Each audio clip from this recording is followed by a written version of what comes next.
Hey, welcome to part 2, folks.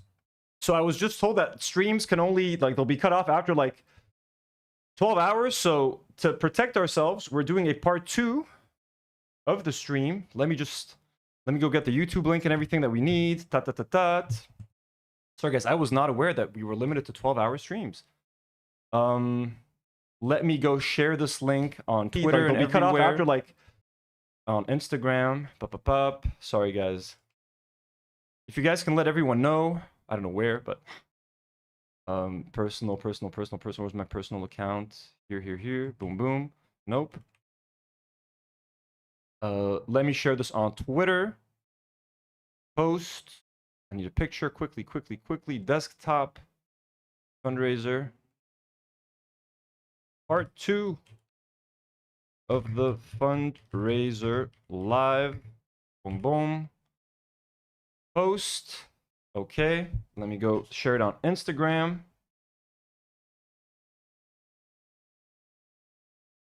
I wish the whole thing could have been on one link. That would have been nicer, but like, hey, can't be too paranoid, can I? Share, copy link. Let me share it in my story.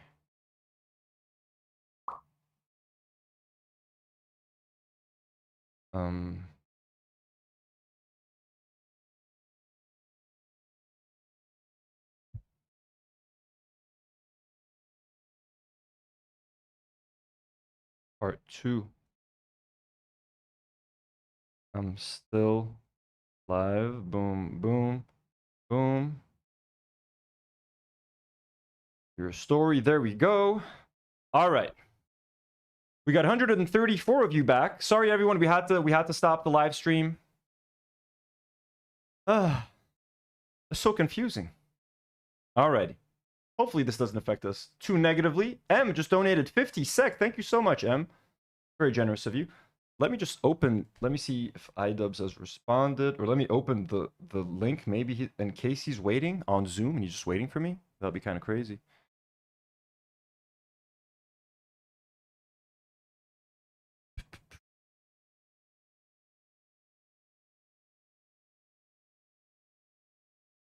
Idubbbz, if you're in the lobby. Oh, Idubbbz is here. Yo, chat, my dog's lymph nodes are inflamed. Idubbbz, holy shit, man. We're so sorry to hear that. Idubbbz, no pressure, my man. Please, like, we love and appreciate you so much, my dude. Give our love to your pups. We can do this any other time, anytime you're down. I'm more than... we'd love to have you on the show. It would be our honor to have you and Anissa on. So please take care of the puppers. Bless the little baby. Anything, your pet's health, your animal's health are the most important. You're waiting to be invited in. Oh, you're here? Okay, shit. Let's go. I thought you couldn't do it. Start. Let's fucking start.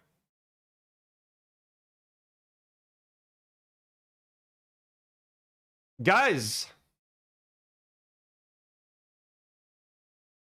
Wait, what am I doing here? Holy shit. Yo, hey dude, I gotta switch my cam. 1 second, I just have to switch what this thing looks like. Oh, here, I gotta switch my scene. Sorry, dude, it's so nice to meet you. Let me just, so that you can just see me. Okay, there we go. Guys, we got the man, the myth, the legend. Idubbbz is here with us. Idubbbz, hello. Hello, everyone. It's so nice. But is the pup okay? How's the dog? Like lymph nodes? What does that mean? Oh, she's good. We were chilling last night. We were watching Big Bang Theory, as we do, and I'm petting her, and then I feel some little fucking nodules under her chin, fuck, and I'm like, oh no, what the hell are these? But I could be just, you know, a little bit paranoid. But we took her in today, and the vet said that they're a little swollen, so it could be something bad, but it also could be nothing. We're gonna have to find out in like a week. Dude, see. This is so surreal. Thank you so much for taking the time. I know you're incredibly busy, and just let me take a couple of moments to glaze you, my man, because I've been watching your shit for fucking years. You literally inspired me to be a YouTuber, to make YouTube documentaries. Like the two pieces of content that I'm the most proud of are 2 documentaries that I made. One is called Shada the documentary. The other one is called Kung Fu Jesus. Literally at the beginning of the first documentary, I'm like, if you guys think that this is very similar to Full Force, that's because it is. And I was very much inspired by Idubbbz' movie. So like literally, like I'm such a big fan, dude. And I love everyone that we've spoken to today. I look up to everyone, but out of everyone that I'm speaking with today, I was like the most intimidated to get to talk to you and a little bit kind of like starstruck, bro, because like I've been watching you for years, man, and I love you. I think you're fucking awesome. I love your transformation. I love your evolution. You're such like an inspiration on the internet, and you're married to a nice, good Lebanese woman who will no doubtedly bring your ass over here for a fucking visit. Oh, look at that. Yeah, she's here. She's bringing one of the hounds in. What's her I name? appreciate that, Anthony. This is Merlin. Merlin? Is she the one with the suffering from the lymph nodes? No. This guy is he's healthy, very healthy. What up, Merlin? How's it going, little Merlin? He's not very responsive, but he has a lot in his brain for sure. He's also a lot of love. He's Giardia free. Anissa, what's up? He said, "What's up?" Anissa, you and Idubbbz need to come here. I'm telling Idubbbz, I mean, the 2 of you know, we're waiting for you guys to come visit. Idubbbz, I want you to come see my boxing gym. I want you to meet my boxing coach. He's the shit. Oh, right. You box. Not professionally, just I train. Like I've been training for 2 years. I fucking love Creator Clash. I teared up while watching Creator Clash 1 and 2.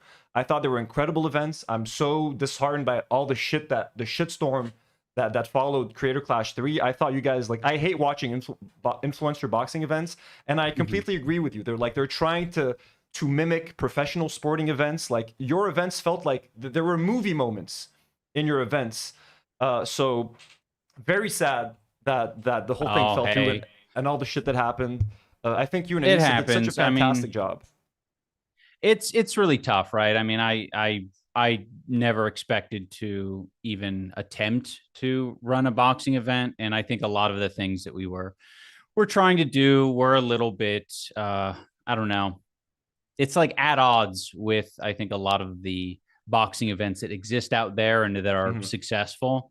So it was tricky, and but I did appreciate the glazing at the beginning. I really like I really like hearing that. So thank you, Anthony. No, my dude, you deserve it. And I know, I mean, like the internet has changed a lot in a few years. And like, I even know, like, I saw a video that Airsoft himself had made, like kind of being upset. Like, I don't know what the fuck is going on, but like I think that film honestly had so much value. The way I thought it was a very sympathetic and empathetic look at Fatty's life. Like, I thought it was an incredible piece of documentary filmmaking, and everything else that you did.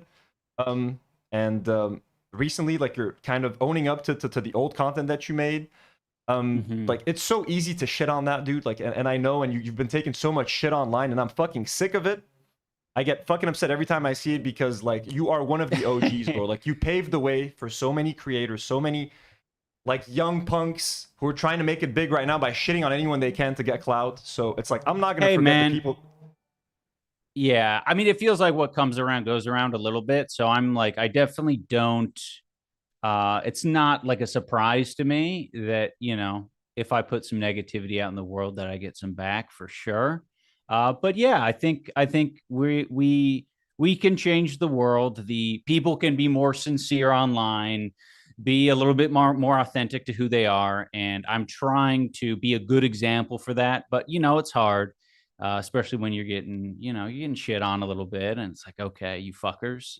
Yeah, I'm trying to be a normal person. I know, dude. Not like, you're being completely like harassed. Like, I mean, you made the content cop, and then Ethan or Pedo Troll has been nonstop, literally harassing everything you do. If you buy a cake from the supermarket, that needs to be analyzed for 30 minutes on the podcast. It's like, okay, this is beyond insane. And to your credit, you and Anissa, you guys are literally just fucking sitting there and living your lives, being unbothered by it. But like, if you did want to unleash, I am fucking there for it, dude. Hey man, trust me, we're bothered by it. But you know, we do have this that's 10% of our life is being online and seeing a lot of this stuff. But we have a whole nother life that we're living, which is much more peaceful. I know. And Yeah, it's And I really but want it's you- good though. I think people will be happy because I'm working on a video that does I don't know. I think it speaks a little bit to the people who want to see me kind of, I don't know, stick up for myself a little bit more and be a little bit more fucking violent. Mhm. So Which I'm working on it. you're completely justified. And by the way, Nour, who was just here earlier, they just had to leave because it's like midnight over here. She says, please say hi to Idubbbz. Tell him I love him, and Anissa. She's very sad that she couldn't get to be here for it. So Nour sends Oh, her regards. thank So, you. No, we're very happy to have you on here, man. And like, and That's just awesome. I'm always one to like people I look up to. I always want to defend you guys. Like even the stuff with like Dad right now. Like someone's trying to give you like, dude, Dad has been trying to farm clout off of this for the last like few weeks, ever since Creator Clash was canceled. And yeah, Dad was nice, and I used to like that in Creator Clash 1 and 2. He had amazing fights in Creator Clashes 1 and 2. I was a fan of Dad when all that stuff was going on. But I also his behavior hasn't been cool. Like he's been literally talking shit about you guys. He's been contributing to the negative attention. So for anyone who's like shocked of like why you don't want to fight Dad, like no, you have no reason to fight Dad. There's no reason for you to step in that ring. You have nothing to prove to these people. And even though you did say you're down to fight another time, it doesn't mean you need to fight Dad. So anyone who's, yeah, I mean, I've sparred Dad before, and like I'm gonna be honest, like it was not very competitive. It was like no offense to Dad, he's been killing it in the ring, but like it's not really something like, obviously I try to do fights that are really competitive, that challenge me, and I'm not looking for that. And beyond all of that, I'm trying to find my own peace right now, and it's really hard to fucking fight physically, fight online, fight all these different battles simultaneously. I do not want to fucking participate in 50 different fights. It's just not, it's exhausting. It sucks. I'll figure it out with time, but one fight at a time, I think, is all I need. No, I feel you. And I mean, plus, I mean, yeah, like when Dad fought Matt? Matt, yeah, that was like a 15-second fight, so we never really got to see what he can do. And the fight against AB got gassed out very quickly. So, I mean, again, you definitely have more endurance than the two of them. You have the better boxing skill. So, I actually do imagine that it wouldn't have been that much of a competitive fight. Yeah. I mean, I'm just not a fan of him, and I just don't want to give him my attention in general. Like, I think he's been an asshole. So fuck him. Hey, I feel you. Idubbbz, recently you're talking more about what's happening in Palestine. I wanted to see, when I started the stream, I kind of mentioned, I'm not even talking that much. That's what's crazy, is there's so many fucking losers online that just like, they're like, I mean, I know how annoying it is. Anytime I say something like that isn't related to anytime I tweet something just like random, like how is it supposed to help Palestine? Millhouse, you fucking terrorist! Yeah, hope your beeper goes off. I'm like, what the fuck is all of this? I'm like, what's going on? Yeah, it's exhausting, but I don't know. It's a good cause. It's important right now. I think it's great that you're doing this fundraiser, and yeah, like it. I mean. Well, dude, thanks for coming on here, because like we need all the help we can get. Having your name on the list of guests took a lot of people by surprise, to be honest with you. So just to get a chance to have you on here for a second, just say hi, tell you how much we love you. And I know that the negative side of the internet is so much louder, it's so much more vocal. I'm kind of like that too. I can get 100 positive comments on a video, and then I only zero in on the negative comment, and like that sometimes gets to me. And there's a whole industry right now of making Idubbbz hate videos and Anissa hate videos, and it's been like 3 fucking years, and it seems endless. But I guarantee you, I promise you, the people that love you outnumber the people that don't love you 100 to 1. 100 to 1. I told some friends here that I was like that you were going to be on the stream when I put this on like my Instagram story, and most of my Instagram followers are in Lebanon. Like, are you fucking talking to Idubbbz? Like, no one could fucking believe it, dude. Like, outside of that little fucking circle online and the H3 fandom and like the Destiny fans and all that bullshit, no one forgets what you did on the internet, bro, and what you're still doing and what you're still offering to the conversation.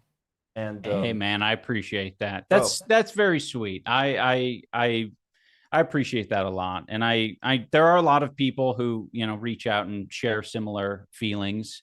But I I'm do want glad. everyone to know that Anise and I, we're good. We're used to this shit. It's just, now that I'm, streaming more and I'm trying to like, I guess, find the balance really. Because ultimately Mhm. that's what a lot of this is about is like, you know, I have made a career of, talking a lot of shit and I can't stop, cold Hmm. turkey and people are reminding me I can't stop cold turkey. So it is a little bit of a balancing act of like figuring out exactly, where I am, but it's coming along.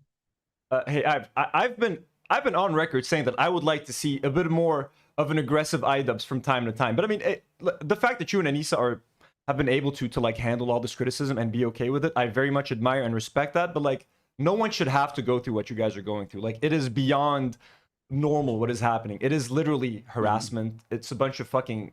I don't even know how old these people are, but like, it's Oh yeah.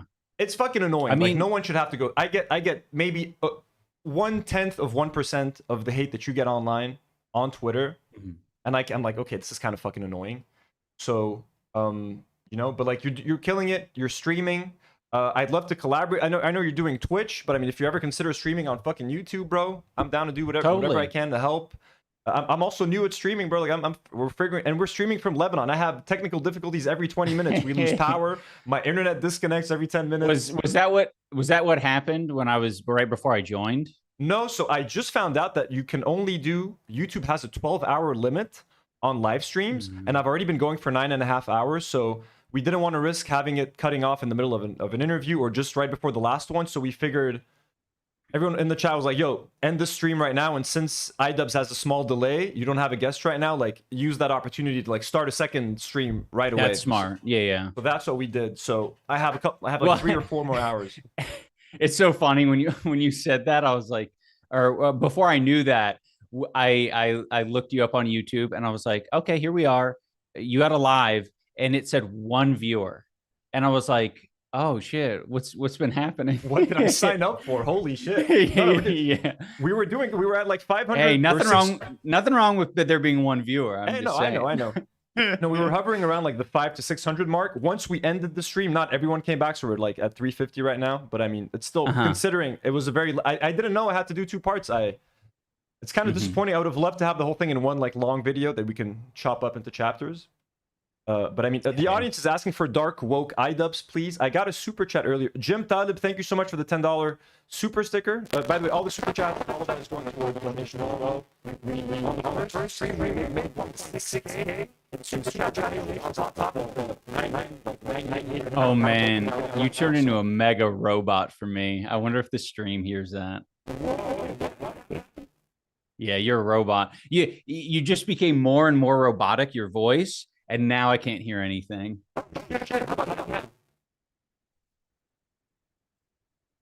Oh, that was crazy, dude. What are you guys hearing? No, I still can't hear you, but yeah.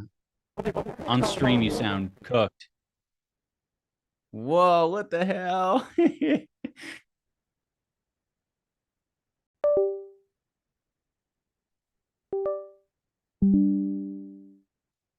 Let's see what. Oh, there you go. Is it better? Yeah, yeah. Okay, I just turned off the mic. I don't know what the fuck happened. Your reaction was fucking hilarious. It was like, what the fuck is happening? Yeah. Okay, everyone's reaching out. That's funny. Mike is telling me your audio. Okay, we're good. We're good, right? You hear me? Yeah, fully. Okay, dude, You're it's good. fucking streaming in Lebanon, man. I'm trying to do a streaming career in fucking Beirut. It's Hey, impossible, man. Yeah. Yeah, you telling me like, hey man, come to Lebanon. Like this isn't a great advertisement. I mean, hey, look, You come can visit. hardly- Don't stream here. I'm not telling you to come stream. Just come for a visit. Hey, I need some internet while I'm there though. We have internet.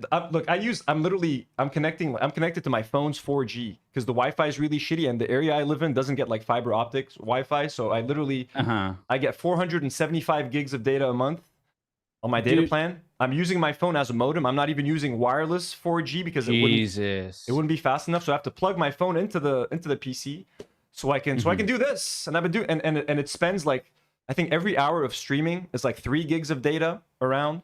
Mm-hmm. So it's kind of funny. So I had to explode my internet bill, but like, hey, I'm doing this full time now.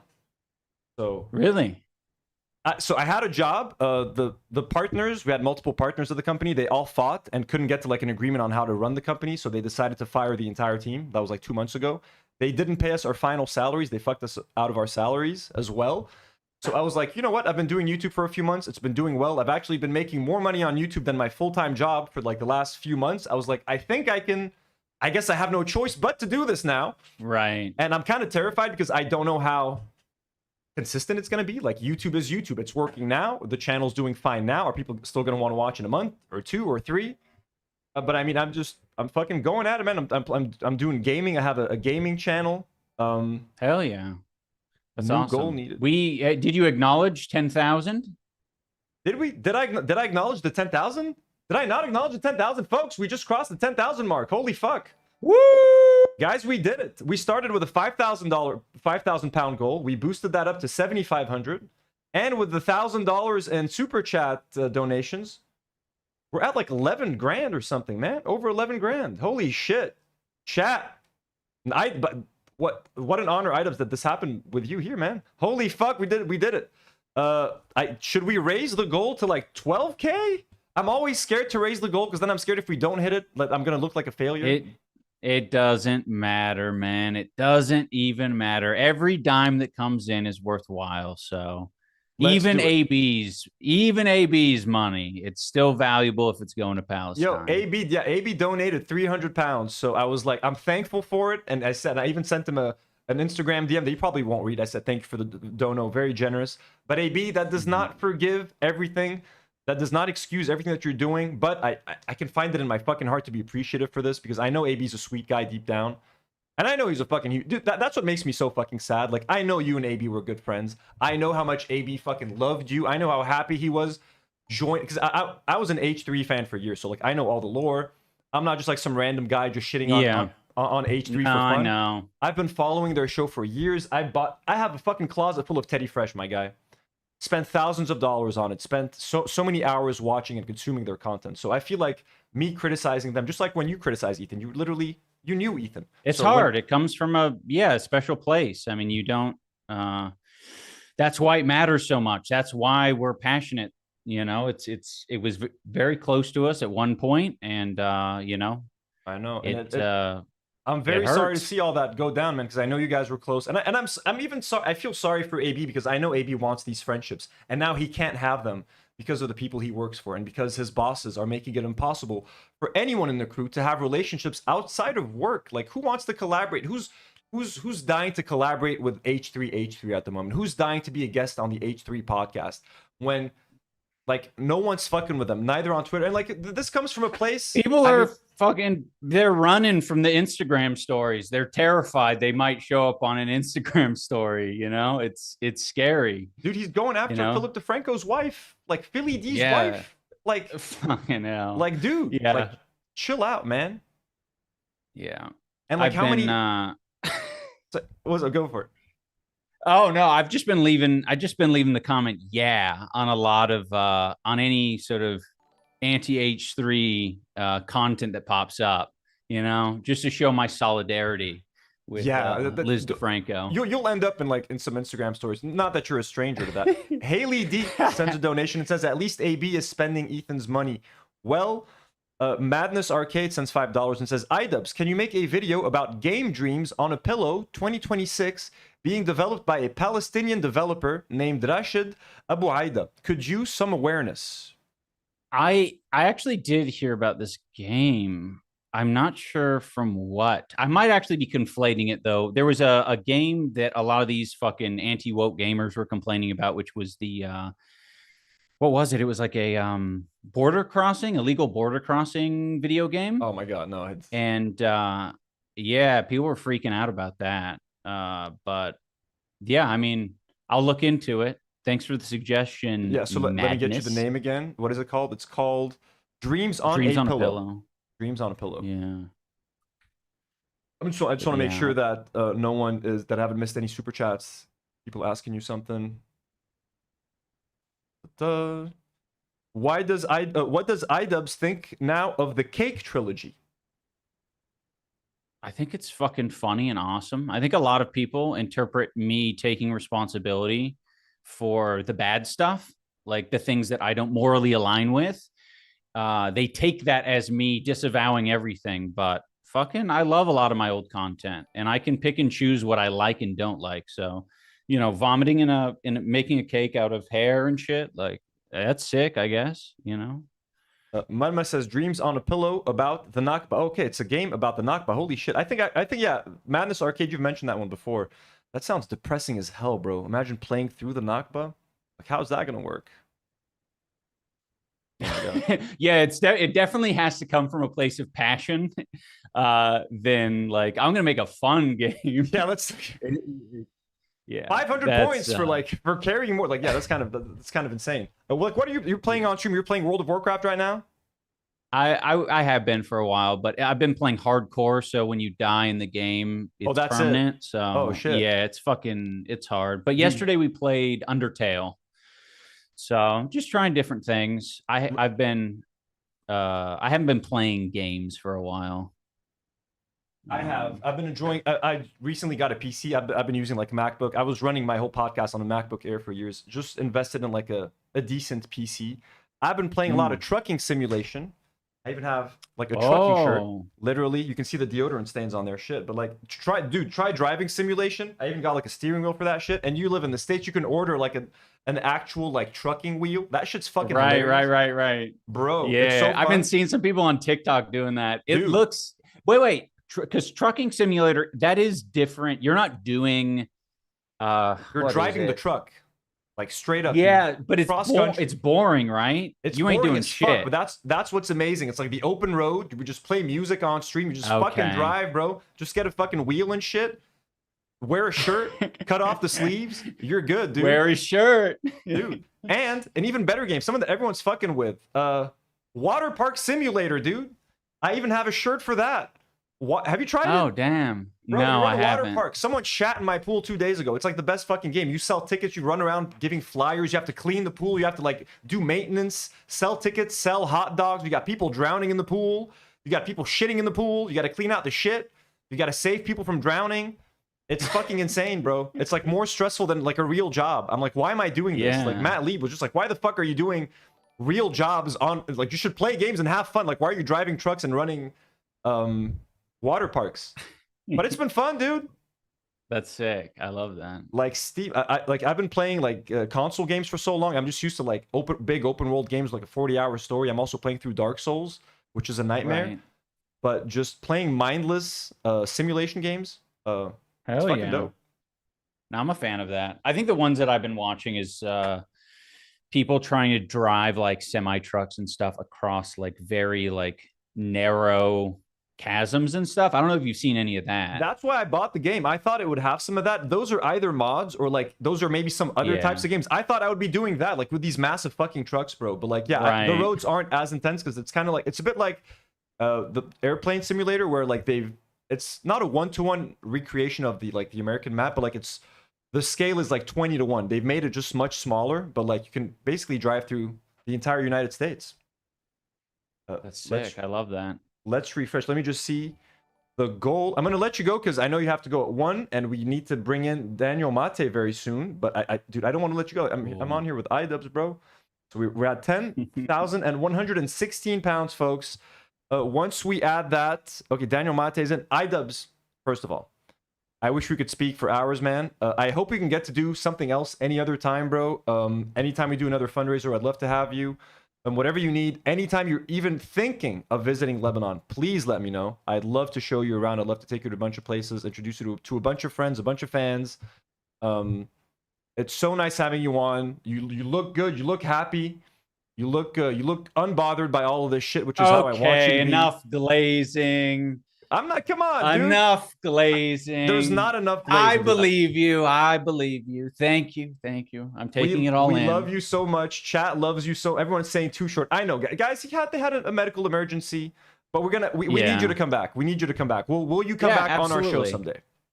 I absolutely will. Okay. Thank you for having me. I'll come back on when you have 50,000 subscribers. 50,000 subs. You hear that? You hear that, chat? You guys are slacking. Hold me to it. You guys are slacking. Okay, we're 20,000 subs and a little bit more, and we'll get Idubbbz back, folks. He's gonna make us work for it. Who said Millhouse is so sweet? Why are you calling me Millhouse? Get out of here. No, I'm kidding. All right. Those bastards. Well, thank you so much. Kisses to the puppers. Say hi to Anissa. Thank you so much for being a part of this. Thank you so much for helping us cross our goal. I'm so glad that it happened with you on here. Absolutely, dude. Amazing. We love you. Good luck with everything. I'm very excited for your next video. I'm definitely going to react to it on stream. Can't wait to see what you've got cooked up. Hell yeah. Very excited. All right. Idubbbz, we love you. Have a great rest of your day. Bro. Let me tell Daniel I need 5 minutes. Daniel, I'll be with you in 5 minutes, my guy. Let me send him a DM. We'll be there in 5. Daniel, can't wait to talk to you. I'm going to go use the restroom, freshen up, 2 seconds, and we'll be right back with Daniel Maté. Let me try to cut to the... let me give you guys some cat cam footage real quick.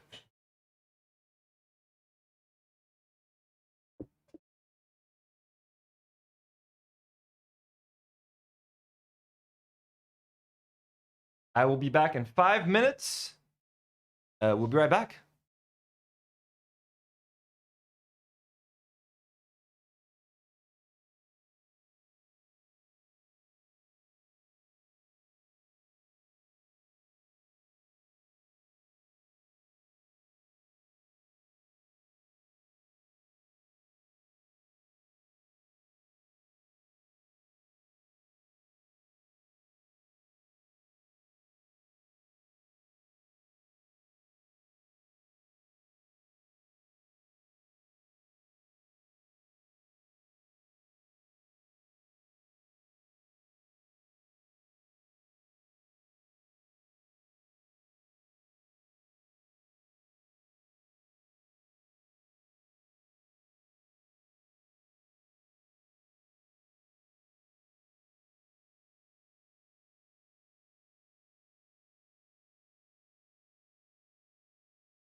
Let's go.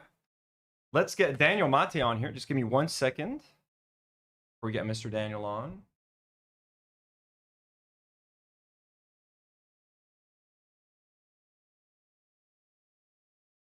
Okay. Hope you guys enjoyed. This is so fucking surreal, bro. I can't believe we just got to chill with Idubbbz. I'm fucking fangirling right here, bro. Are you kidding me? Start with Daniel Maté. Very excited to speak to Daniel. The elder statesman.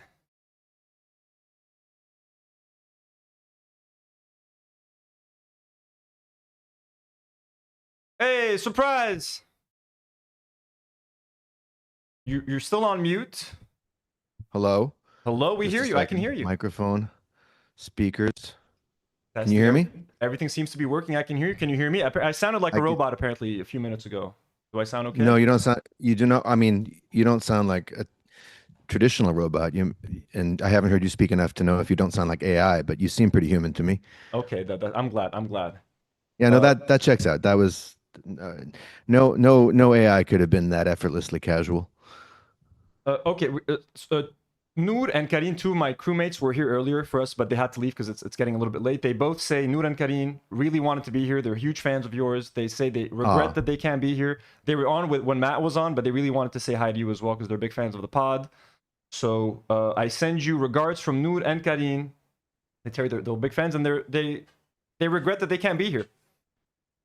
Please tell them I appreciate that, and I miss them, and I wish them a great night's sleep, and thanks for everything they do. And I'm sure next time we'll get a chance to chat. Thank you so much for being here. I was telling Matt, I was kind of nervous about reaching out to you and him the most because like you guys are like actual adults. Like you guys have families, you guys have like jobs, or like you seem busier. Like everyone else that I'm reaching out to is like kind of around my age. I'm like, okay, you know what I mean? They play video games online, and I know what they're up to most of the time. I can track what they're doing. You guys have like actual responsibilities and stuff. So I was like, Yeah, I play. I'm very busy playing video games offline. okay, I just, great. Oh, all right. I just re-downloaded Cuphead onto my Nintendo my God. Switch last night. What a mind-breaking game that is. It's a so diabolical difficult. game. Yeah, that shit's really. I'm playing. You want to talk about mind breaking? I'm playing. The chat is sick of me talking about this. I'm playing a lot of Water Park Simulator. Have you played that? Have you heard about that? No. I'm running my own water park, Daniel. It's fucking insane. Someone shat in my pool 2 days ago because I hadn't built porta What is potties this? yet. Is this Cartman Land? It's basically it's absurd. It's so absurd. I'm running around selling hot dogs, picking up shit from the pool, selling tickets, running around distributing flyers.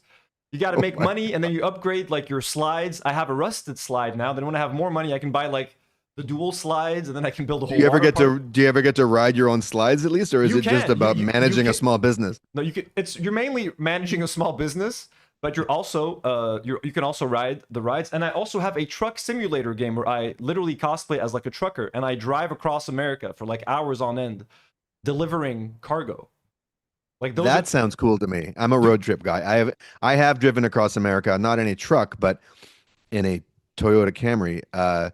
Several times back and forth across the whole continent, and it's one of my favorite. I would totally play a game that was literally just simulating, doing Highway 50 in Nevada or literally all Missouri or Arkansas. Yeah. And the DLC for the game, like the game, when you buy the game, it comes with like just a couple of states that you can drive through. But the DLC, like I bought Nevada, I added Texas. You can add states, and you can just drive farther. And it's literally just like the open road. It's so fucking relaxing. And I actually wanted to talk to you about this because I need your help in building. I want music recommendations for a truck for trucking. I would love some trucking music recommendations from you driving cross country.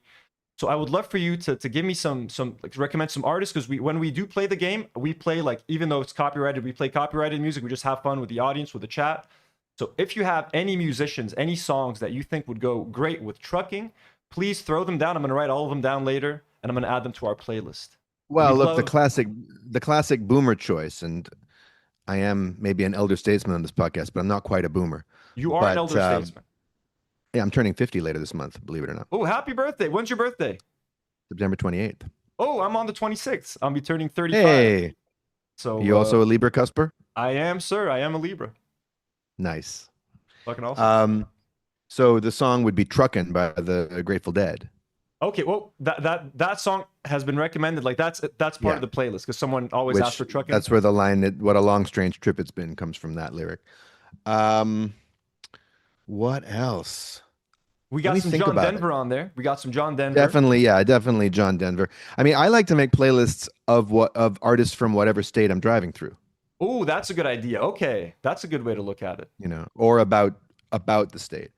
There's a lot of songs about trucking, just like straight up people singing about their trucks. I did not know there was like a whole subgenre of songs about trucks. I knew there was songs that you can listen to while you're trucking, but like truck songs, that was new to me. I was like, holy shit! Like these country singers get into the weeds of their trucks. Yeah, no, country music these days is a lifestyle channel. I mean, they just write about all the details of the things they do that make them feel like, country people, and trucks are a big part of that identity. I mean, I don't know. People in the cities like to make fun of the middle of the country, call it flyover country. I'm like, you don't know what you're missing. It's drive-through country, and I don't mean drive-through movies or drive-through takeout. I mean, you try to drive these roads, and my secret to road tripping is I don't take the interstates. I try to take the state highways where the terrain is actually more beautiful.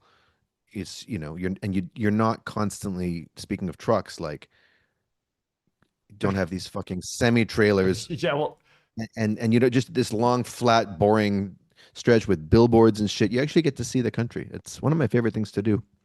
Honestly, audiobooks are what I usually listen to.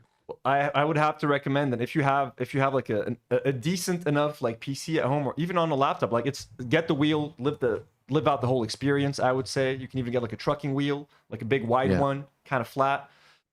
Someone just sent a super chat, and I hate to be a dick to a super chatter because they're donating, But they said, Aaron, did you get the Switch too? And to which I just have to say, who the fuck is Aaron? Aaron, are they talking? I think he's talking to me. Okay, Madness. My name is Anthony. You know this. You've super chatted me many times before, Madness. Okay, I thought he meant my brother. People sometimes confuse me for my brother Aaron. To which my standard response is, who the fuck is Aaron? Oh, Madness is. I know who Aaron is. You think this is? I think he's just being sarcastic. They know you're Daniel Maté.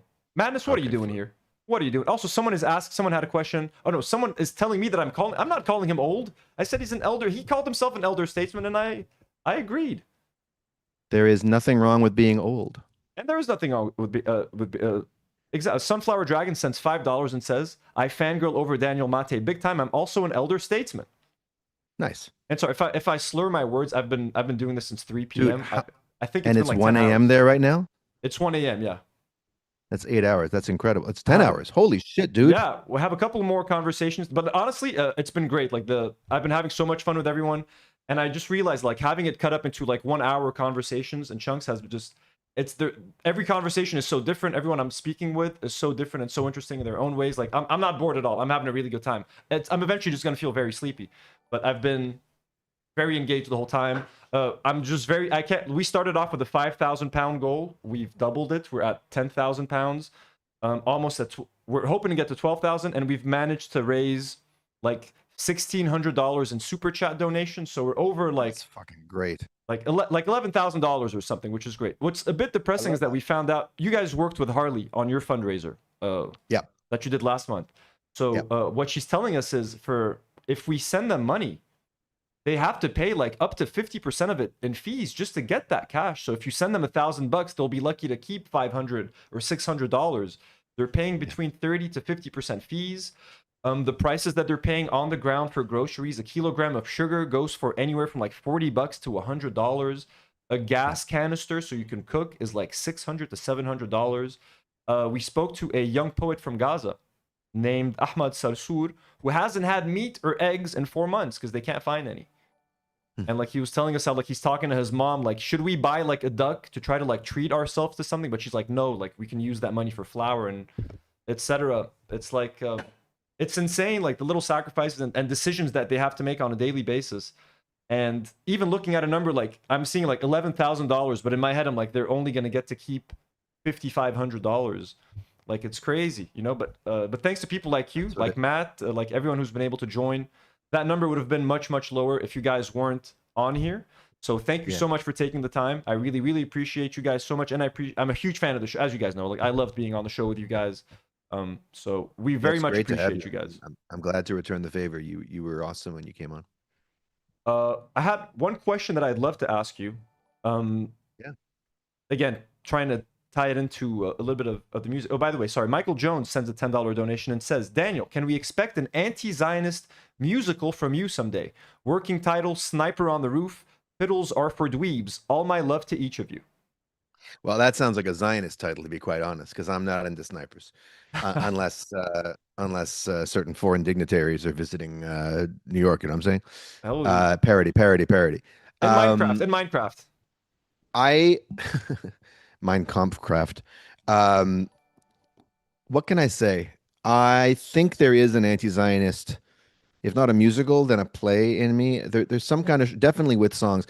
I need to turn my Zionist youth education at summer camp into some kind of stage show. I need to tell people on stage what we learned, how we learned it. I'm imagining it opening actually with like me with an acoustic guitar the way I was as a summer camp counselor. Back when I was Seth Rogen's camp counselor. I don't know if people know that. Oh, really? But yeah. He went to my summer camp. He was like 7-8 years younger than me. So I was his counselor in the summer of '97. How just old before was he went down to he was like 15. Smoking weed? Was he smoking weed by for then? sure he was smoking weed. Yeah, he was high on his own supply in several ways. That's so fucking funny. That's so random. Yeah. But it was before he went down to LA to do Freaks and Geeks. I think he was just about to get that gig, so he hadn't blown up yet. But he had some shine to him. His talent was clear. He would do stand-up comedy at the weekly talent show, and everyone loved him. He was hard to get out of bed, I'll tell you that much. I used to have to sit on his head to get him to wake up on time. That's so funny. It wasn't abuse. It was a different time. We were allowed to do things. No, like I that. know what you mean. I really And look up to Seth Rogen. Like I really like his career trajectory and like how he does things and a lot of the projects that he produces. Like I'm a big fan. And the one time I've ever heard him speak about, actually, if you read his memoir or his book of like anecdotes, one of the last chapter is about a misadventure that we had when I was his counselor. We went into the woods, and a campmate of his, a girl in his age group, slipped and kind of sprained her ankle, but she was acting like it was dislocated, like she was freaking out, and her eyes were rolling into the back of her head, and she was like swallowing her tongue, and we thought she was going into shock. And there was this whole fucking thing, and I had to run out to the road with an Israeli kid and get some paramedics or whatever. Whole thing. He tells the story, and in it, he turns me into this laugh line, like Counselor Dan, who plays the guitar and cries while singing "Into a Girls" in front of the whole camp. And I'm like, dude, I never cried. But anyway, dude, what? Yeah. I listened to the audiobook version of it, and I was like, Seth, you motherfucker. Okay, but he's definitely he's punching it up for effect. But I mean, it's affectionate. It's affectionate. Anyway, the point is, I imagine the show starting with me with a guitar with like an easel and a piece of butcher paper with lyrics to a song in Hebrew, which we're teaching to the kids, and like I would involve the audience in it and be a nice, happy song and all that. But every single song and dance that we were taught, if you dig under the surface, there's stuff they weren't telling us. Mm-hmm. And that would be part of the trajectory of the show, but not just condemning it, because that wouldn't be honest. What I have to do as an artist, I think, like the artistic impulse for me to do it, is to sort of unpack why was it so effective and so appealing, and what was genuinely positive about that experience. Mm-hmm. That's so interesting. Which is a tricky thing to do now in the current political climate, because we understand that Zionism is a horrific ideology that does horrific things. Mm-hmm. It was racist from the start. It was based on lies and fabrications, and those lies and fabrications were sold to me. But it was also sold in a package that came along with things like social justice and gender equality and socialism and economic justice and things like that. And even a kind of progressive, at the time in the 1980s and 90s, when there still existed an Israeli left. It was never the mainstream, but it was definitely in the mainstream. A vision of an Israel that would be more equitable, land for peace, 2 states, end torture and end the occupation, things like that. But let's keep the Jewish state of Israel. Mm-hmm. And so much of my identity was tied to the friends I had there and the activities and just the feeling of being in that utopian summer camp space, which was so much more inviting and human than public school was in Vancouver, Canada. And I felt so much more myself and so much more artistically self-expressed. And honestly, it was a much more sexy environment too. They call it sexual Zionism for a reason. You get you in your teens and you associate, the state of Israel with your first hand job, and you're in it to win it for life, I know, So right? I want to create a show that explores that education, which is part of what I'm still working out of my system. People think of me as like, I don't know what people think of me as, but you might, since I very confidently and sardonically host a podcast that like mocks the shit out of Israeli propaganda and takes down Zionism and Zionist trolls or whatever, think that it's totally out of my system. No, not at all. It's probably in there there's probably vestiges of it in there. And I think I have to write about something and make art out of something to fully process something. So that's the impulse for me. It's not a one-to-one comparison, but it's like how addicts, like you never really get over your addiction in a way. Like you're sober, you've been sober for 30 years, but like, you still don't want to be, the temptation is always kind of there. I'm not saying that you're tempted to be a Zionist. The temptation just don't put me alone in a room with an Israeli army uniform. But I mean, but to take that even further, you can be abstinent from alcohol for 10 years, but you're never fully sober until you do like a John Mulaney like Netflix special about it. Until you make art about it, then you're free and clear. Exactly. But that honestly sounds like when the person asked the question, I wasn't sure if you're gonna have like a serious answer, but like that sounds like fucking awesome and very interesting. Yeah, I mean, the alternative is to do a Book of Mormon style musical, which is just a spoof parody musical of the history of Zionism, which would be a fun thing to do, but it would probably end up being like a Fringe Festival show or something. Like that's gonna find an audience of people who basically already agree with me. I mean, look, if Matt and I wanted to collaborate on something, and that's the kind of musical it would be hilarious, Yes. and we'd Oh my see where God. it would go, you know. Matt would be But I perfect for think that too. no, he'd be incredibly perfect. But the idea that I was just talking about is more personal for me, and I think one of the advantages of it is since it's not coming straight out and being like, come to the theater for an evening of condemnation of Zionism, but rather a nostalgic trip through the complicated legacy of Zionist education. Well, there's a lot of people who might be curious about that, including some people who might really benefit from watching what I have to say, you know, and people who aren't already seeing it our way. So I don't know. I shouldn't talk too much about a show that I have not written, but that's the idea. Well, we can, whatever, if anyone ends up copying it, we can use this as evidence that they stole Oh, I it. wasn't even thinking of that. They stole it from I just you. mean, yeah. No, I have a bad tendency to talk more than I do, but maybe one of the ways of doing is you start talking about things out loud publicly. So. No, I'm in the same boat as you. There's like I made a documentary about like a very interesting like Lebanese figure called Kung Fu Jesus. He's like this very religious dude that lives in the woods. All he does is pray and like do kung fu on his own in the forest.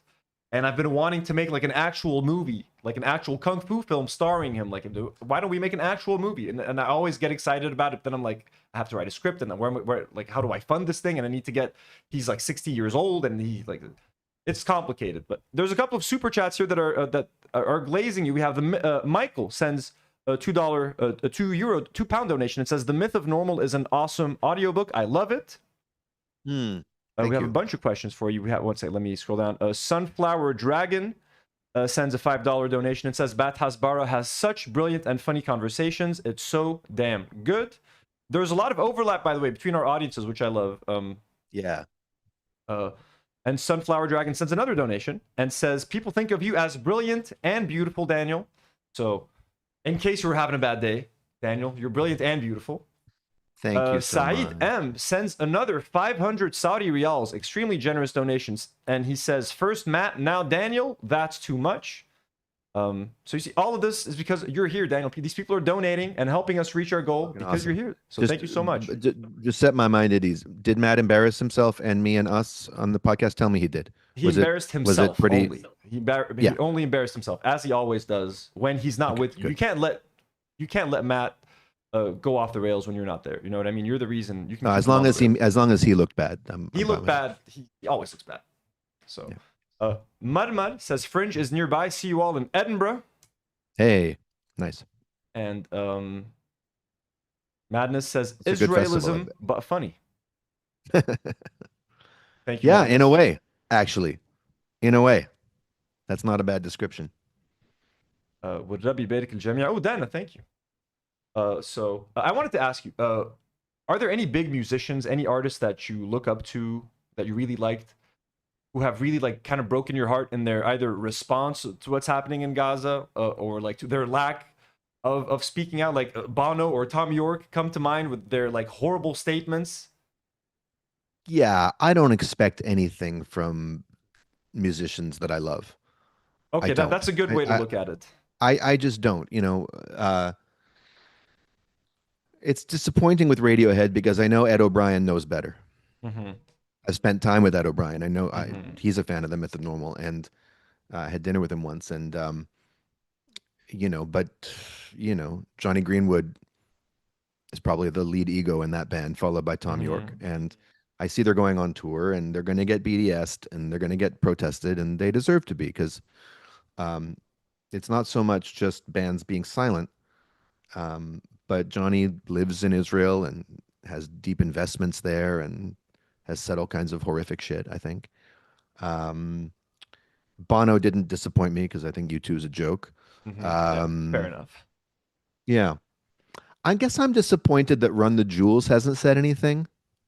Maybe they said something vague, but LP and Killer Mike, I don't know if you know those two rappers. Yeah, no, definitely. I love Run the Jewels. I mean, and I'm a huge fan of both of them. LP is one of my favorite producers of all time, one of my favorite rappers. I was so happy when they found each other. They're both right around my age, so to see two guys in their 40s finally click with a large public and put out 4 incredible records is fucking awesome. And it wouldn't bother me if they weren't such like if their rhetoric wasn't so like kill your masters, stick it to the man. We're going to collaborate with Zach De La Roca. You know, we're standing in the face of the thugs and the bullies, and we're standing up for the nobodies and the rejects and the people who has no one to speak for them. Like that's part of their mythos about themselves. Mm-hmm. And I get it. Like rappers have all, I mean, rappers make up fake names for themselves, and you're creating a myth, you're creating a story around yourself. But they stand like when they stand on business, they're standing on a sense of like, I don't know, genuine credibility around like social justice shit. And around the time of George Floyd stuff, like very sincere statements or whatever. Now they don't owe me or anyone anything, but I just emotionally, I would have hoped to see something, because Mike is like overtly political and shit when it comes to local politics. Yeah, and he stuff was a like huge that. like Bernie guy. Like I remember him going out like canvassing for like Bernie Sanders, and it's like he does very much. He doesn't shy away from sharing his political opinions. And I hadn't even until you mentioned it. I completely forgot that they have not been a part of this conversation. Like fucking Macklemore. Like holy shit, Macklemore. Yeah, that's the thing I can't countenance, that Macklemore has lapped LP or Run the Jewels. Like I can't. In fact, it's the main thing that breaks my heart. It's not the specifics of who has or hasn't, but it's that Imagine Dragons, Coldplay, and Dave Matthews Band, and Macklemore, who I think of as kind of sappy it's artists who make music that's like so watered down that I can't listen to it, and Bryan Adams of all people from my hometown of Vancouver, who you know, I love Bryan Adams, but Bryan Adams, like Summer of '69, Bryan Adams? Summer of '69 Bryan Adams. Holy shit. In his concerts, he speaks very passionately and angrily about Gaza and refugees. That's pretty based. Bryan Adams, like, it's Summer of '69 when Bryan is still Adams a banger is in Lebanon. They love that shit here. When Bryan Adams is more based than Killer Mike, I think there's trouble, you know. I think Eric Clapton Eric Clapton has also been great, you know. There's all and Eric Clapton got written off by people for all kinds of reasons around COVID or whatever because of racist shit he said in the 70s. But I respect anyone who has stepped up and unequivocally lended their support. Eddie Vedder has been, I saw a clip of him on Twitter. He didn't necessarily name Israel or Palestine, but he was like, oh, you countries trying to take land that isn't yours, get the fuck out of there. Like, I'm a big Pearl Jam fan. Are you not a fan? I am. No, I am. I was Matt recognizes the expression I just gave as Daniel's coming up with a music pun. So it's gonna be like, can't find a better land. Okay. I thought it was a little bit disappointing, but now I know. When you make that face. No. I like Eddie Vedder very much. I like Pearl Jam. I much prefer Soundgarden, and I'm pissed off that Chris Cornell is gone. Not that I want Eddie Vedder to be gone, but like I wouldn't have voted Chris off the island. Let's put it that way. That Soundgarden meant a lot more to me, but I don't know if Chris Cornell would have said anything. For all I know, Chris Cornell was a big Zionist. I don't fucking know. Yeah, I know. And that's the thing. People are in this shitty industry. You know what I mean? It's been so disappointing. It's like I don't want to know at this point. Yeah, but no, it's actually cool that like you brought up a lot of artists that I didn't know had spoken out for Palestine. So are there any other, like Madonna recently spoke out, didn't she? Well, Madonna, who took pictures with Netanyahu and his wife, and who's played in Israel enthusiastically over the. Yeah, she sent a pleading message to the Pope. Please intervene. Please do something. She, you know, obviously on a human level, as a mother, she's horrified by what she's seeing, but she hasn't named names. She hasn't, and she hasn't said anything about. I mean, you don't go to Madonna for like robust political rhetoric. One of my crew members really likes her, so like he keeps anytime she does something. But I'm like, didn't she play in Israel? I mean, my favorite band, like, I mean, they don't make great music anymore, but like I loved Kings of Leon, their first couple of albums, I think, like their first 3 albums, especially the third one, only by because of the times, I think it's incredible. It's like one of the best rock bands, or like one of the best rock albums in the last like 20 years or something. Like they played in Israel once. I'm like, fuck, man, like shit fucking sucks. Yep. Even more heartbreaking, there was recent rumors of I don't know if you heard this. Pamela Anderson and Liam Neeson were rumored to be together, making what the fuck is it called? The remake, the reboot of the Naked Gun. The Naked. It was really funny. Did you watch it? It was super. I loved it. Hysterically funny. It was very well done. I thought it was very lovingly done. It was very lovingly done, and it wasn't. It was totally in the spirit of the originals, but it had different writers and a different sensibility, and I thought it was really sly. No, I think they nailed Yeah. it. Honestly, like to do this kind of movie nowadays, like they haven't seen a spoof film in like since Scary Movie 4 or something like Fucking years. Pamela Anderson deserves an Oscar just for that nightclub scene alone. Dude, she was great. But like, That's yeah, one of like, the funniest musical sequences I've seen in a movie. So apparently, like, she did a whole like fundraising event for like the IDF once, like years ago. I was like, I don't want to fucking know this anymore. Like, stop it. I don't want to know. Shit. I just don't want to know. She's spoken like she's publicly glazed. I hate that word, but it sounds pornographic. Nah, But we gotta use it. she's porn is so 2025. We're all everywhere. using glazed. Yeah. Well, she's publicly lauded my dad's work. Let's say she's from British Columbia as well. But I feel like I saw her say something about Gaza more recently. She did. She did. That's the thing. Like, she did it a while Okay. ago. Okay. M sends a super chat and says, Daniel greater than Aaron. Better. Wow. You got the It can thing. finally be said publicly. You've won. Sunflower Dragon says the Gabor family make me proud to be Canadian. Hey. And I mean, hey, like seriously, like Haley D says Mackless Walla Macklemore. Then okay, that's not for us. Haley, thank you for the donation. Everybody, thank you so much for the donations. If I can't read everything, you guys are being incredibly generous. Marin, thank you so much for the $5. 420 Glaze It 2, the Glazening sequel. Just as we were saying that, we were sick of the word glaze. Glaze It 2, the Glazening sequel. $300. Okay, so we're at $300 in this. So we've made like $1,800, $1,900 in super chat donations, or like $1,800 in super chats. 10,000 pounds. So that's $12,000 almost. Holy shit! Dang. Fucking awesome. I know you guys had a very Beautiful. successful fundraiser last month as well. Also working with Harley. Harley's a badass. Harley, if you're still in here, you're such a G, such a badass. Thank you so much for everything that you've been doing. And I guess I can premiere this information right now. We'll be putting it out publicly tomorrow, but we will be doing another live fundraiser next week. Oh no, I on think Tuesday I with a think special Matt, guest. Oh, did Matt say? Matt might have mentioned that you guys were doing another one. I can't remember because I've been talking for like 9 hours. But that's fucking next. What day? He did mention it. What day next week? Let me write it down because I want to tune in. It'll be Tuesday, early afternoon Eastern time. 8 p.m. where you are, I think. Special. So you're no, not no. I'm announcing sorry. I'm sorry. It's a little later than that. It'll be like 9 p.m. where you are. Yeah. 2 p.m. Eastern. Okay, Yes. so 9 p.m. 2 p.m. Eastern. Yeah, and we have a special guest that we'll be announcing tomorrow. Okay, very sweet. Yeah, no, this is awesome. We're very excited about. I'm so, and like the situation is so dire right now that like it feels terrible. I feel like and like I live like that. What kills me is that like we're right there. Like they're literally just a few kilometers away from me, and I feel so fucking powerless. And as an Arab, like I don't know, man, the whole thing just fucking stings. I wanted to ask you. I was talking earlier, and I've been asking everyone this question. I'm sorry for bringing it up, chat, so many times. Was there like a moment? Was there like for me the footage of this grandfather Ammo Khalid carrying his dead granddaughter Reem, calling her soul of my soul, literally as she was dead in his arms, he's like opening her eyes and like kissing her eyeballs.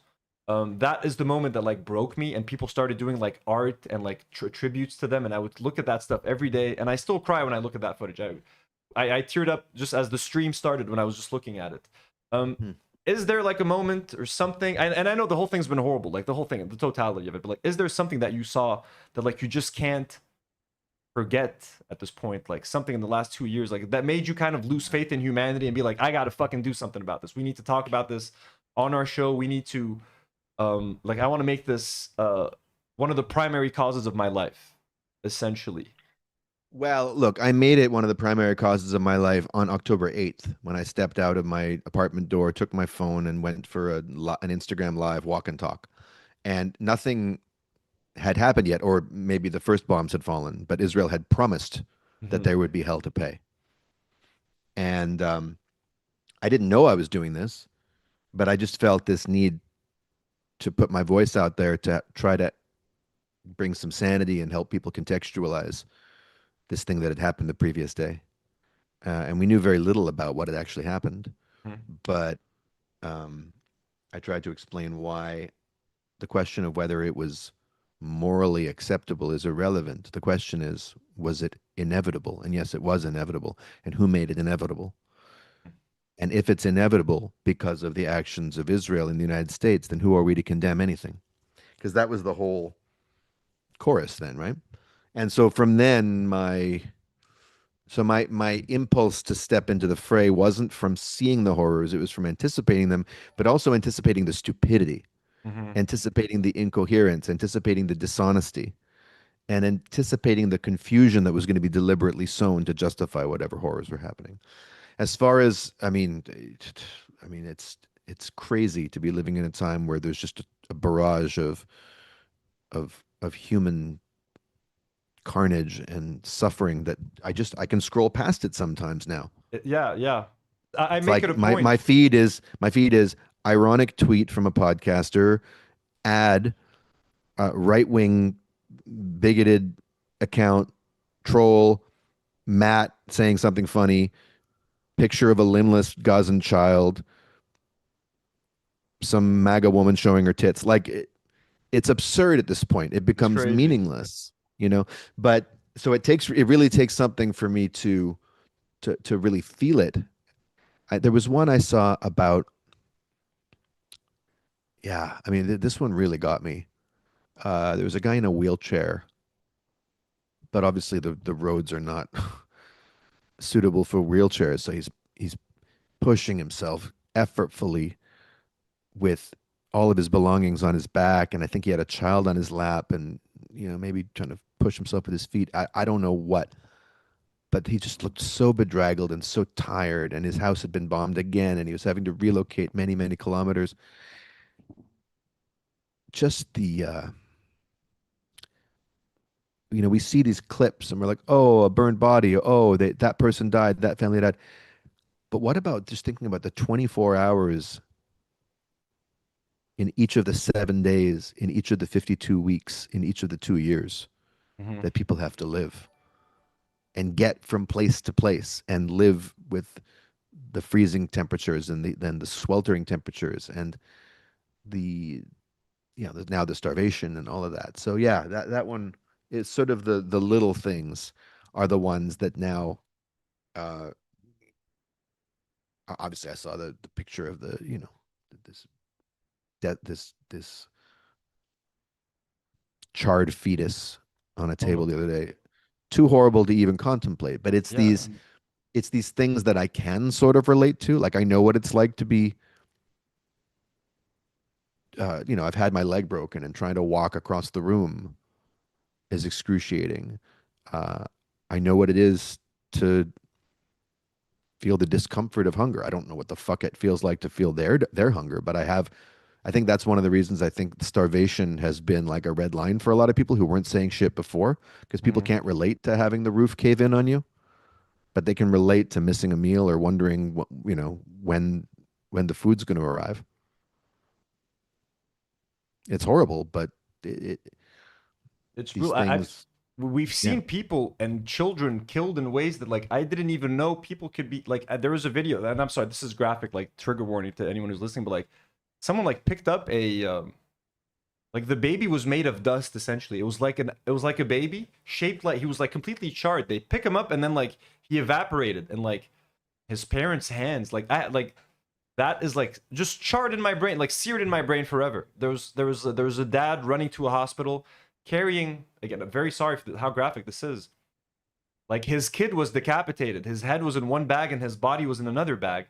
And he's in such shock that he's like telling the doctors like, "Hey, what can you do to help him?" Like, "Hey." Like, yeah. So I was like, okay, like there's like we live in a horrible fucking world. Like what is happening is like I just felt so fucking hopeless, and I feel like this is the best we can do is like ask for money online, which I find insane. Of course, it's insane. The whole thing is insane. It's crazy also to be granted such an intimate window on people grieving the immediate loss of loved ones, and just seeing them praying and weeping and praising God and praising the dead and cursing the killers and cursing the world, and then having a quiet moment and just going through all of this. I mean, there's something unclean about it. It's voyeuristic, but what are we going to do? Not look? Yeah, and they have they have no choice. Like they feel like the world has abandoned them. So for us to give them attention, they feel like they have to show us their most intimate, darkest, most fucked up moments. Yeah, no, it's kind of insane. People are saying Aaron Bushnell kind of broke them. Sure. That whole situation, Aaron Bushnell lighting himself on Yeah, that fire, was a big one. self-emulating outside of the Israeli embassy. I think there's a couple of more messages for you. Sunflower Dragon sends a $10 donation. Thank you so much, Sunflower. You've been super generous today. Says, embarrassed to say, but I was a Zionist when I was younger, and that I fell for the Hasbara, what I was taught in school about Israel being created as a safe place for Jewish people, but people can learn. Yes. And yeah, most definitely. And A sends a $10 donation. It says, love everything that Do Not Worry and Bat Hasbara do to keep us sane. Thank you all for the fundraiser. And by the way, thank you guys for last month's fundraiser, and thank you for the upcoming fundraiser. You guys are such fucking badasses. How much did you guys raise last month? We raised something like $15,000 in a couple hours. Holy shit. Wow. Yeah. Okay, that's fucking awesome. So together, between your fundraiser and our fundraiser, we've like made almost 30K together. It's fucking awesome. That's fucking awesome. That's fucking awesome. Yeah. That's how I kind of look at it, like all of us doing this together.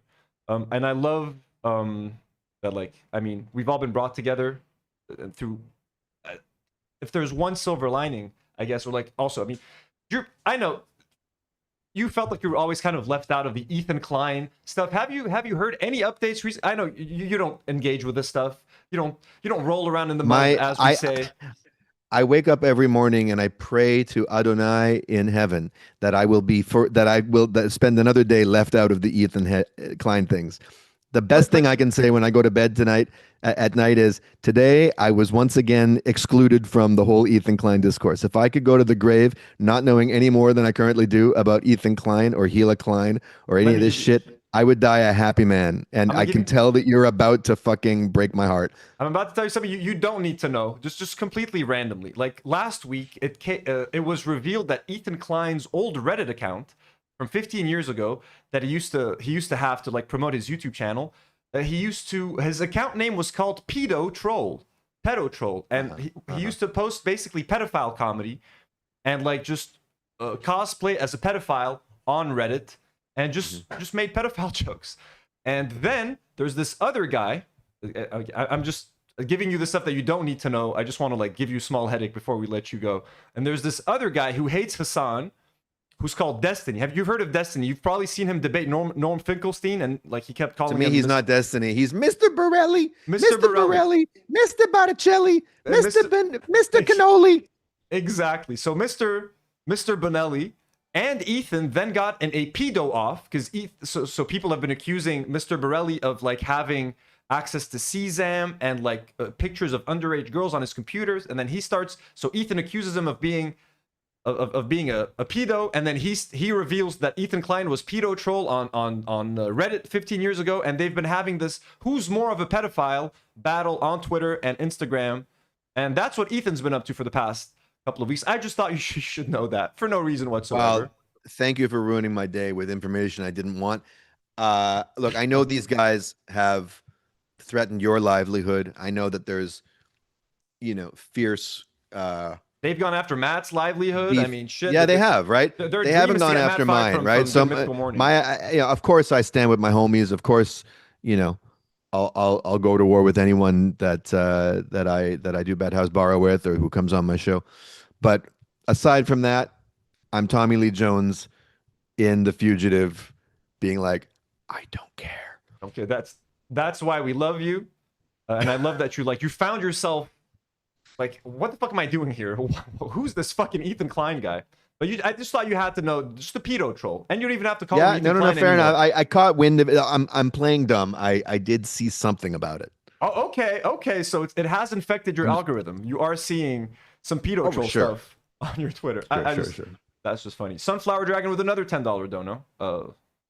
Daniel says, how can we claim that we are the civilized society when we scroll through videos of people actively starving and suffering, then we look at photos from billionaire weddings? It's a deeply sick society. I reached one point where I had to scroll past, like a year into it. It was really affecting like my mental health. I wasn't able to kind of work. I would sometimes wake up just look at my phone in the morning, see a bunch of dead kids, and just start crying, literally.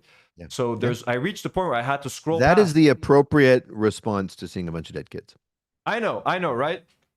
It's crazy. It's insane. But I will say this to Sunflower Dragon. You're absolutely right. Who are we to call us the civilized society? But maybe take comfort in this.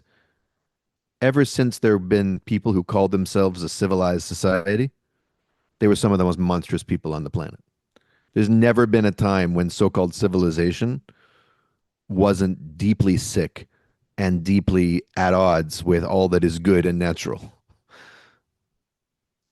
It's just, civilized people did the Crusades. Civilized people burned the witches. Civilized people did every ethnic cleansing, every military takeover, every erasure of an indigenous tradition, whatever, whether it's the Celtic people or the people of Turtle Island where I live, it's always been done in the name of furthering progress and civilization and a better world. And these people thought they were doing the moral thing, and they had the holy book to prove it. So it's nothing new, but to quote one of my favorite lines from Run the Jewels, LP, has a line where he says, "You're running out of ways to go fuck yourself. I will innovate." And the century we're living in is constantly innovating ways for us to go fuck ourselves and for us to be horrifically implicated in a dystopian nightmare, including the scrolling and the all the ways that we have to be kind of both completely aware and totally complicit and helpless, but at the same time outraged. It's a whole mixed bag. And here we are talking to each other, right? Look at what we're doing. We're pushing back against that. That's all we can do. That's all we do on Bat Hasbara in our own little way. And the fact that it resonates, the fact that you have an audience that want to come, and the commenter said it. People want to stay sane, and as long as sanity wants to stay sane, then we're safe from the so-called civilized ones. Yeah, it's. I love the way you said it. Like, seriously, some of the worst crimes in humanity have been committed in the name of being civilized, or we're doing this to civilize these people, to these uncivilized individuals. That's right. Very beautifully said, Daniel. Before we let you go, myself and Matt have arranged a. I don't know if you like boxing or influencer boxing, but I think we found the perfect opponents for you and Matt to tag team wrestle. You've heard of the Two Nice Jewish Boys podcast, correct? Oh, I love those guys. I'd love to get in some baby oil and roll around in the mud with them. I would love to watch whatever it is. If it's a debate with words, if it's a debate with fists, but you are the Two Nice Jewish Boys. You need to reclaim that title of the Two Nice Jewish Boys podcast. Yeah, those people are absolutely hateful. And lost power. There we go. You get authentic Lebanese experience. Sunflower Dragon says it's making us worse people. It's still working. Do you hear all the batteries beeping, or I think the mic might be filtering those out?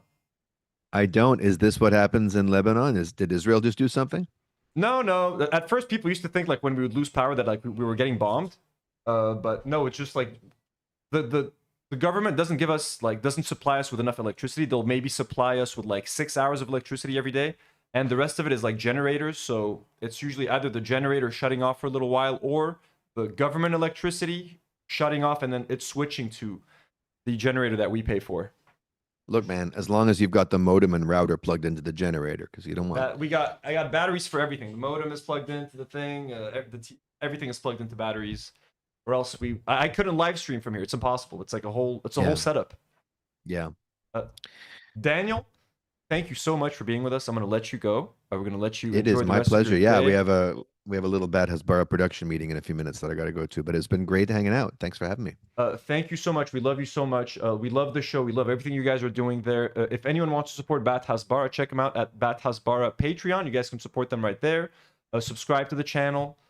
Much love to you, Daniel. Thank you so much for taking the time. I really appreciate it so much. I had a wonderful conversation with you. I really look up to you and Matt a lot and what you guys are doing. And your voice is so valuable in the space. And we need you guys. Keep doing what you're doing. Much love to you and the family, your dad and your brother. Everybody loves them. Lebanon is everybody. It's my sister's birthday today too, so I'll include her. Holy shit! Happy birthday to your sister. And happy early birthday. I'm gonna wish you a happy early birthday from now. Thanks, man. And thank you so much for being here. Thanks for having me, Anthony. Take care. Bye, Daniel. And keep donating, everyone. Keep donating, guys. We're almost at the 12K goal. Peace. Bye. Oh, what a lovely, lovely man. Such a beautiful day. Sunflower Dragon, thank you for the other $2. This happens all the time in Lebanon, Daniel. Thank you. Madness Arcade, Anthony, that is what they wanted you to do. Unfortunately, we must not give in to nihilism. We must have revolutionary optimism. You're right, Madness. Madness, you've been so generous today. What a dog. This is when I want you to send all that money. For donations. All this money is going. How many more super chats have you guys sent over here? So we're at like almost $300 in this current chat. So added to the like 60, we're at almost $2,000 in super chats. That's fucking crazy. James from our boy from Uninformed Leftist. Give me like 10 minutes. I'm just gonna take a quick break, guys. We're gonna cut to the Maki cam. I'm gonna go take a short little break, and then we'll be back with the one and only Uninformed Leftist in 10 minutes. And then we have one more interview. We have one more conversation with Mike Figueiredo from the Humanist Report. By the way, we did get a copyright for Isaac's song, but we're editing it out. Isaac, my bad, man. But we're working on it. We're working on it. Editing the process. Hopefully it should work out. Guys, I'm gonna cut to Maki and I'll be right back. James, talk to you. Let me tell him we'll talk to him in 15. James, talk soon. I'm gonna take a 10-minute breather. Guys, how's the stream going so far? Give me your honest opinions. Is this a badass live stream? How you guys how you guys feeling about this whole thing? So 9.5 hours for that first one. We're at 7K views. That's fucking awesome. Okay. You need to play Peak or Among Us, Tony. I got you. I don't like Among Us. Among Us is kind of boring. Sunflower Dragon says, I love that man. We love Daniel. Are you talking about Daniel? Fucking love him. And we love James, and Uninformed Leftist. Let us... What's happening on Reddit?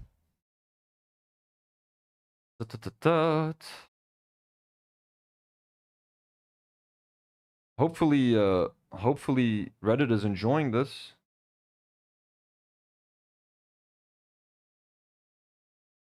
Yeah, people are upset that there's no ladies. I'm sorry. We tried to have Frogan on. Wanted to have Anissa on.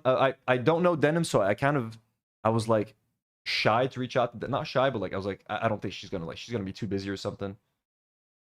James is in the Zoom.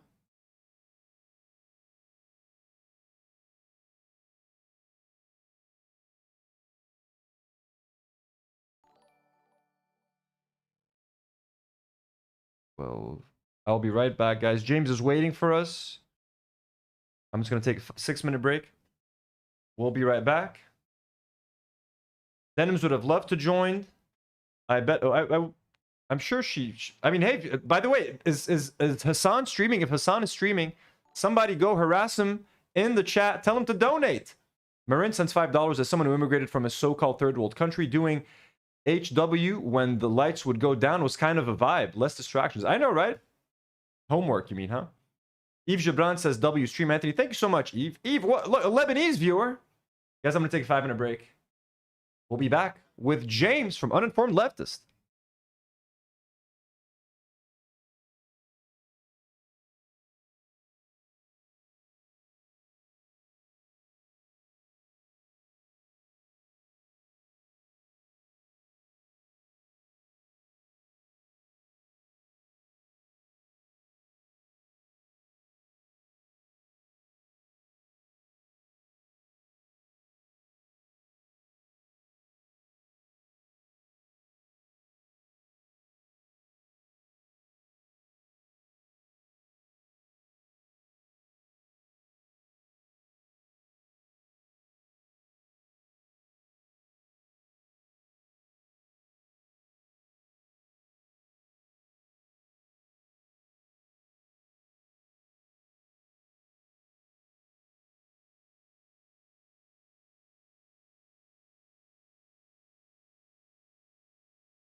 I don't mean harass guys. I don't mean harass Hassan, but like be like, hey Hassan, there's this like fundraiser happening. We need your support. No one harass Hassan. Obviously, no one harass Hassan. We love Hassan. No one wants to bother Hassan. But like his chat is crazy, bro. That was like he gets like 10,000 chats per second. So back to Maki.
What's going on?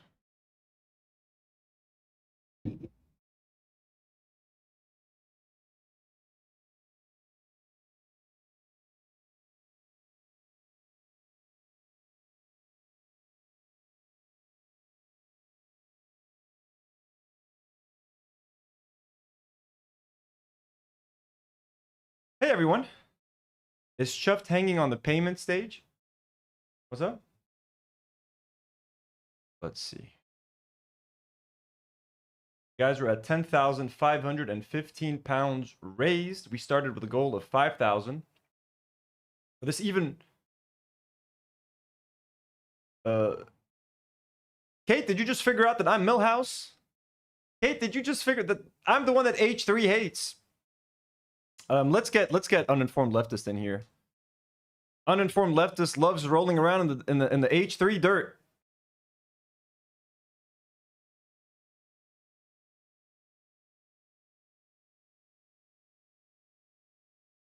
Wait, what's that? Oh shit, dude. James, we're talking about that right now.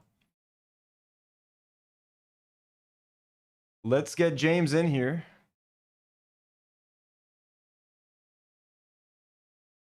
What am I looking for? No. Hey, you're muted. Oh, I'm muted. Okay. Not anymore. Oh, all right. There we What go. up? What up? How are you doing? How long have you been streaming? Finally, bro. I've been streaming since 3 p.m. 3 11 p.m. hours. I've been streaming for 11 hours, I think. Yeah, I'm not doing that. It's the longest I've ever done. The most I've ever done was 6 hours reacting to Hassan versus Ethan Klein. That was a nightmare, bro. That was like 6 hours of hell. So But you made it over like the 4-hour mark where you'd get sued if you did anything underneath that? I think so. How long? No, I think their debate was honestly like 6 hours. I think if Ethan wanted to sue me for me reacting to his debate, he theoretically could. Oh yeah, shit. I was thinking about the content nuke. No, yeah, like streaming for 12 hours is crazy, which is what you're going for. Probably a little bit over 12 hours. But I'm honestly more impressed with your coordination of getting everyone on for like this 12-hour period. Bro, I was shocked. I thought it was going to be way more complicated. Scheduling everyone was really stressful because I feel like I'm imposing on people. Like I know everyone's been really sweet. Everyone's been more than happy to jump in and help raise money. But like I felt like, am I imposing? And I don't want to ask them for like maybe they're busy that day or they're gonna have to take time. Like I just felt like I was kind of bothering or being a hassle. But everyone has been super flexible. Everyone gave me their times, and then once the schedule kind of started to take shape, I started to like ask people, hey, would you be cool to do that time because I don't have many slots left. So it was kind of easier than I thought. But yeah, I mean, dude, I'm just impressed that like the lineup that I managed to get, and you all managed to show up. know. Even Idubbbz, bro, like his dog was sick and he still managed to pop in for 30 minutes. So extremely thankful for that. We got one more guest after you. We got Mike Figueiredo from the Humanist Report. And yeah, we started with a 5,000 pound goal. That became 10,000. That became 7,500. We hit that. That became 10,000. We hit that. Now we're trying to get to 12,000. Will we be able to? We technically, we also made like almost 2,000 in super chats. So that is also being added to this. No, so, yeah, like, this is awesome. Love this fundraiser idea. I mean, honestly, this was very much inspired by Noah Samson's fundraiser, the one that he did, like his mega fundraiser. So wait, what, you just sent me something hilarious. So the H3H3 subreddit just posted... It wasn't that funny. I feel like I have a weird sense of humor when it comes to like online internet beef, but I got a kick out of it, and I thought you might enjoy it too. Dude, it's so funny. So let's see what they said. So they posted my tweet being like, hey, I'm doing this fundraiser, and they said, good on Idubbbz for fundraising for Palestine. But why is he collabing with Millhouse, the guy who laughed while Kate was talking about her child marriage, then paused the video to call her an effing bitch? Just a bunch of garbage people all around. Okay, listen, I can honestly, people are so shocked that I called this lady, like, okay, she was abused as a child. That's all fucking horrible. So who is this person, by the way? Like, she is was it relevant at all? So she was Idubbbz's boxing coach. She was his wife, and then Ethan had Idubbbz's boxing coach and his wife on to just talk shit about Idubbbz and Anissa for like 2 hours, just revealing everything about their lives. Like, Idubbbz cried once after sparring.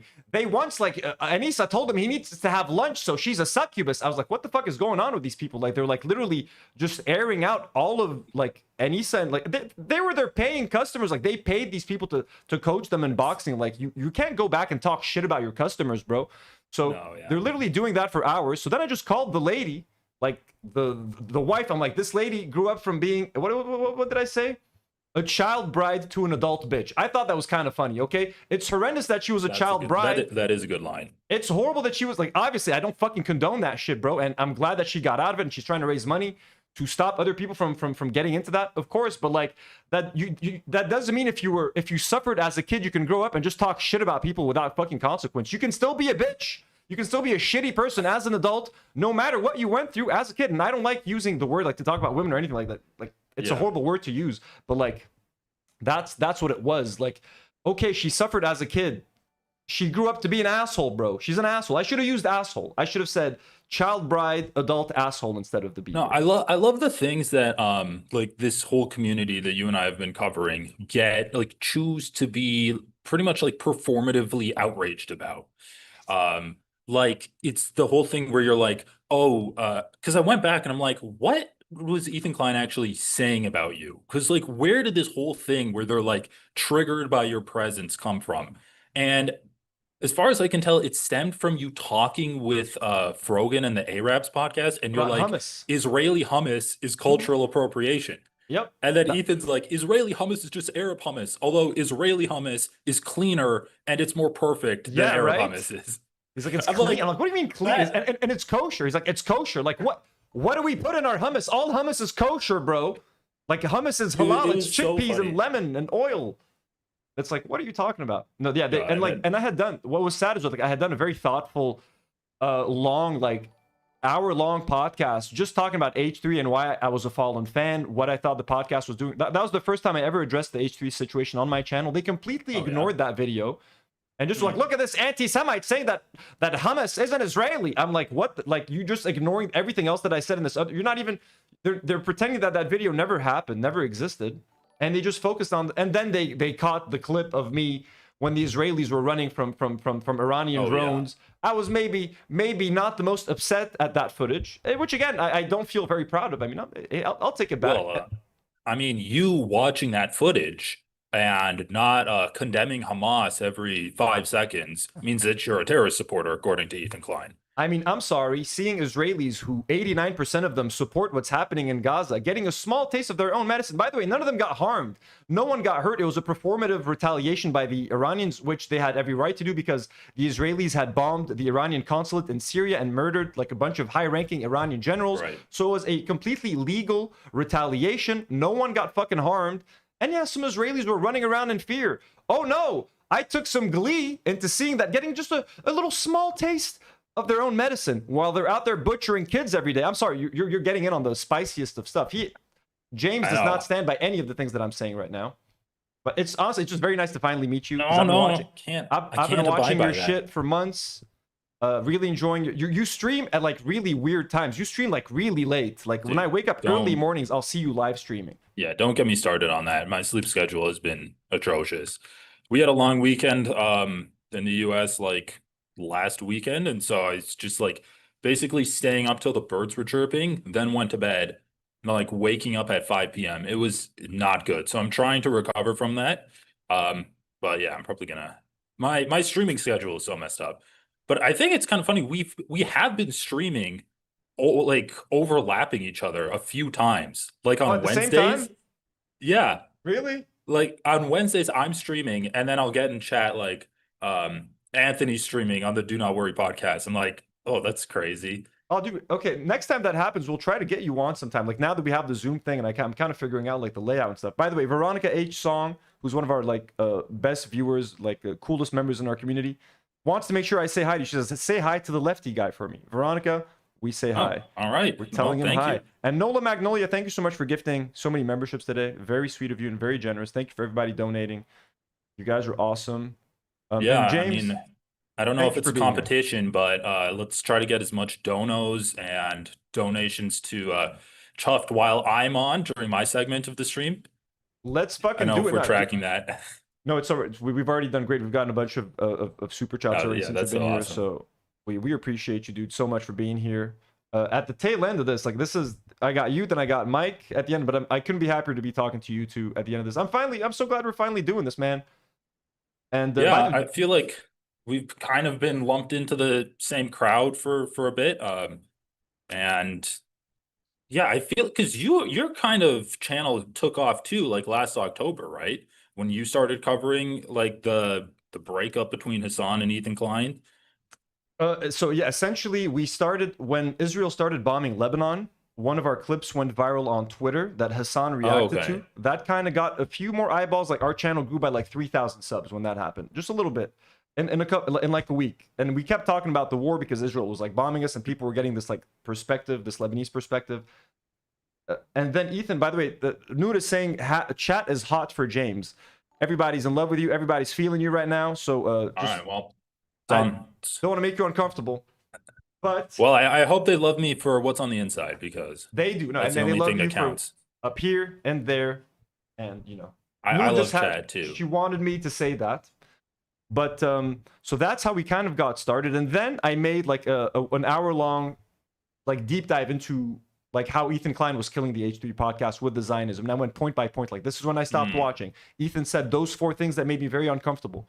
I was very like charitable to them, but also kind of harsh. Were you a fan of Ethan before you started covering him for Zionism? I was a massive H3 fan. That's why I like made that video. I was like, I've been watching you guys for fucking like 6 years. I was a Teddy Fresh consumer. I was a massive supporter of the show. My whole podcast was designed after the H3 podcast. When people in Lebanon used to ask me like, what's your show about? I used to ask them, do you watch the H3 podcast? Like, do you know that show? If they would say yes, I would basically say that we're the Lebanese H3.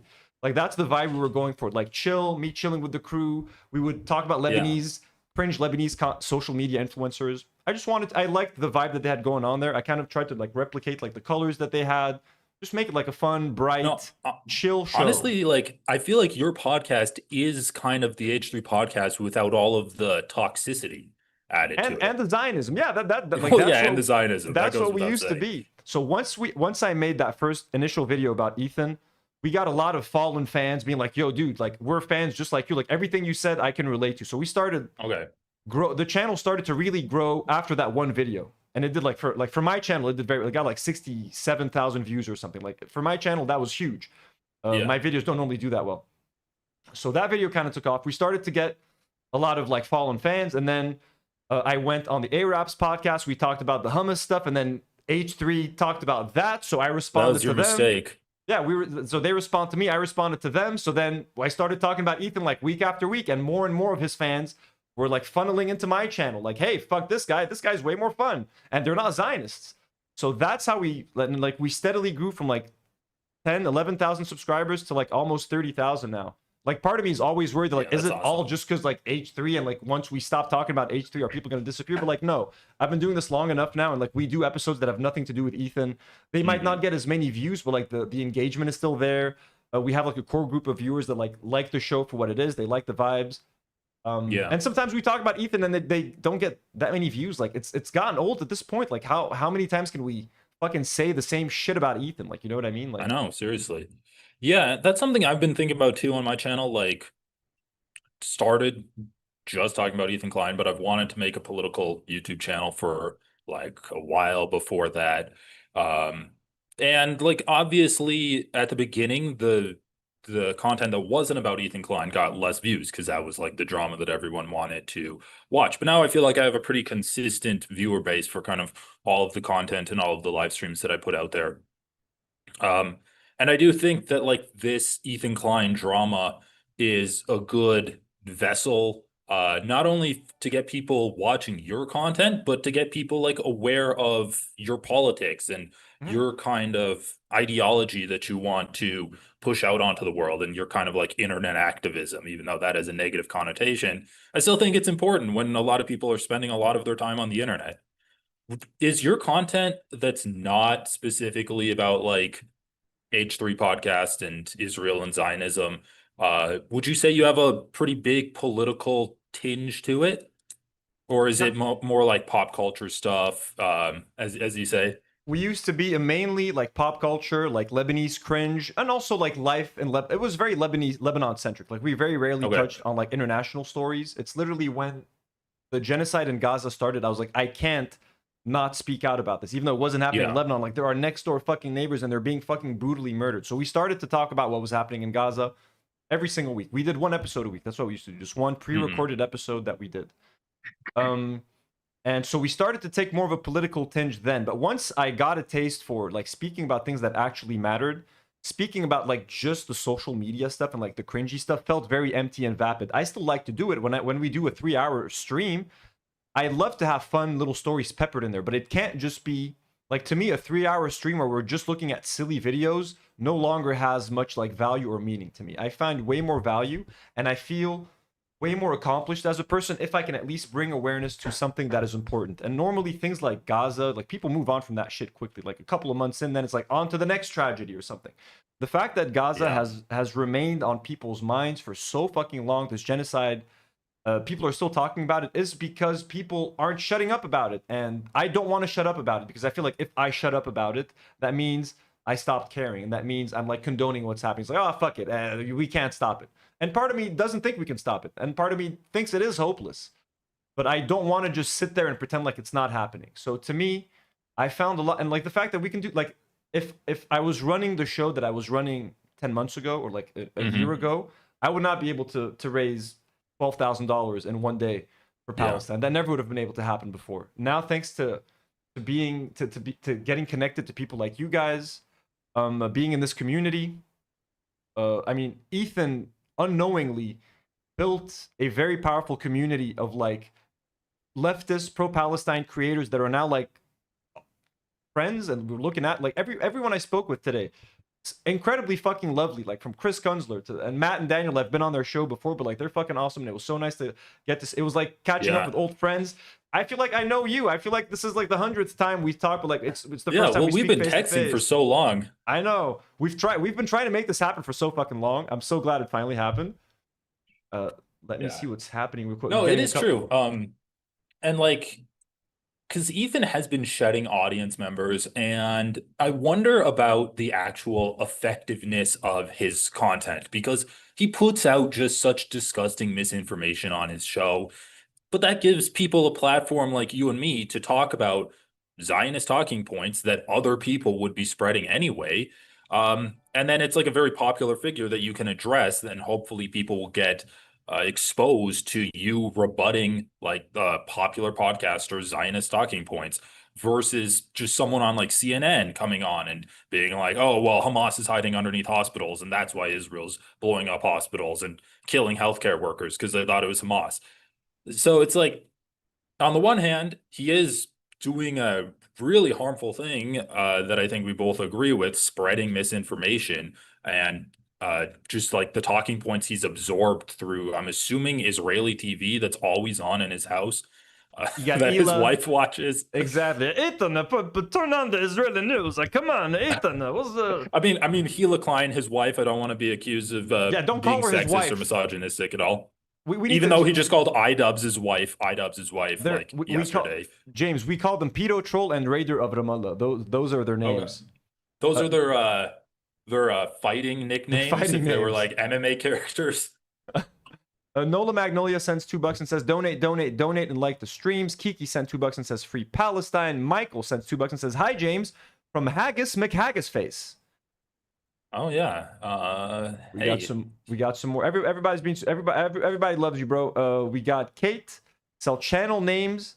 Channel name checks out /J. She's saying she's joking. Damn. Oh damn, she's attacking. Come on, no, she's joking. She's I kidding. know. I do love it when I've posted some videos on TikTok. Although I guess, yeah, my name is Uninformed Leftist on TikTok too. But I love the responses that I get from people that are like conservative or just not leftist, and they're like, the name totally fits. I'm like, oh, you got me there. You really how many hours did you stay up at night trying to think of that insult for me? But actually, the most hate I ever got on a video was when I covered Shoe on Head. Oh really? Are you? Yeah. I used to kind of like her. She was kind of funny back in the day. I don't know what happened to her. I haven't caught up at all. But like, I used to follow her on Twitter. I used to think she was very funny on Twitter. I liked the whole like, but I never understood like if it was sarcastic or not. Like having the American flag behind her, wasn't it all like an act? Like she was acting super patriotic, but she was kind of like a lefty. It's just like incel bait right now. Like half of her content is Reddit videos being like, oh, women just hate men, and then they complain why they can't get a date or a husband. Like that's her content. I completely fell off like the loop. No, but that's funny. Like I actually haven't had that much hate covering Ethan. I know like when I was talking about Israel Palestine, a lot of people in my family and friends were like, oh, you should probably like watch out about that. Maybe don't, like, your face is out there. Don't like a lot of people are getting like doxxed for talking about Palestine or like criticizing Israel. People are getting labeled anti-Semitic, and then like jobs are firing people because of it. And I haven't really experienced any of those negative consequences, and I'm lucky that the people in my life are not Zionists in any way whatsoever. That's good. Like, They're pretty based. yeah, I know. Like I can talk to people and be like, "Oh yeah, Israel fucking sucks," and they're like, "Oh yeah, totally agree with you." I don't get accused of anti-Semitism at all. But yeah, I haven't really had any kind of negative consequences from that so far. The most on blast I got, Ethan actually posted me on his Instagram story, I remember, and it was that. me reading his letter or his defamation suit against Denims. Yeah. And I read like a footnote as it was, and I thought it was part of the paragraph. And then he's like, "Oh my God, this is Denims' lawyer." But other than that, no one's called me anti-Semitic yet. So love seeing that. I got called anti-Semitic just for saying that hummus was fucking was Lebanese, or not Lebanese, Oh, yeah. was not Yeah, for Israeli. No, actually, I might be too online though, because I was at a protest over the summer and there was one guy with a Palestine flag there. And I'm like, hey, bro, like, love seeing this flag here. There's no one else here in support of Palestine. Like, our congressperson has never mentioned Palestine or Gaza a single time. And so that's kind of like a protest against her too, even though she's a Democrat. And I'm like, hey, do you mind if we like chat here? I'll wave the Palestinian flag with you. Or if your arm sight, he's like, yeah, go ahead. Then I'm like talking to him. I'm like, so how many people have called you? No, what did I say? I'm like, oh yeah, so how anti-Semitic are you? And I didn't realize how online I was, because the guy looked at me like I was some kind of freak. And I'm like, oh wait, no, it's just a joke, because people accuse like pro-Palestinian people of being anti-Semitic.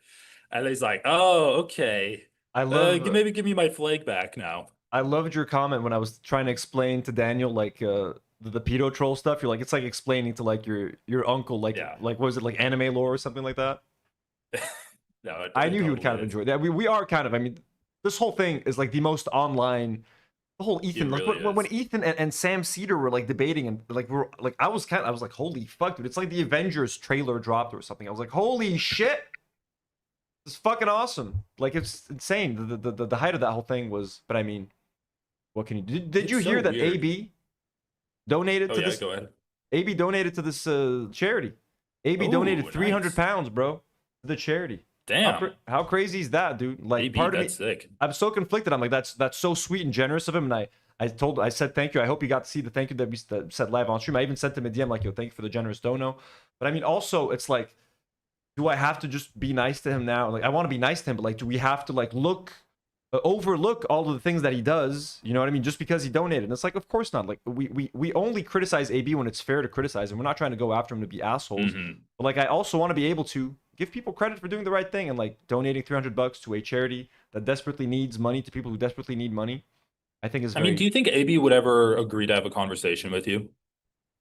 I think he might, but the problem is it's hard, man, with Ethan. Like, what would Ethan and Hila tell him? Like, you went on Millhouse's show after he was celebrating Israelis running for their lives. You went and You spoke make her to sound him? like an Israeli Muppet. That's my Hila impression. That's kind of what she sounds like. Kermit. I also play Frog Detective on the gaming channel, and that's the voice I use for him too. Like, they would not be cool. Like, you know what I mean? Like, they already forced Lena to drop out of Creator Clash. Like, you're going to fight in the event. Like, they're not gonna be cool with it. And look, I did say some pretty harsh things about him and Lena. I'm sure we can put those behind us. That's not the problem. I think it would just be really awkward for him to have like a friendly, chummy conversation with someone who has been so vocal about how H3 is like a Zionist shitty podcast at this point. I would Yeah. love to have AB on. If I could actually have an honest, like, one-to-one conversation with AB, I would love to do it. But he's not. I mean, let's just be honest. If there's any kind of pushback on the H3 podcast, AB is the one supplying like 95% of it he's the when only it comes one. to Zionist talking points. Now, Even though it's very not little. far enough. He's at not all. saying. He's barely saying anything. But like, when there is any pushback, it is him. That's true. And Dan last time too, when Yeah. Ethan was going on his like race science stuff, that like Jewish people are like bred, are Oh specifically yeah, I bred. missed that. I missed that These- episode. Like, Did you watch that clip? I just watched the heard clip. something.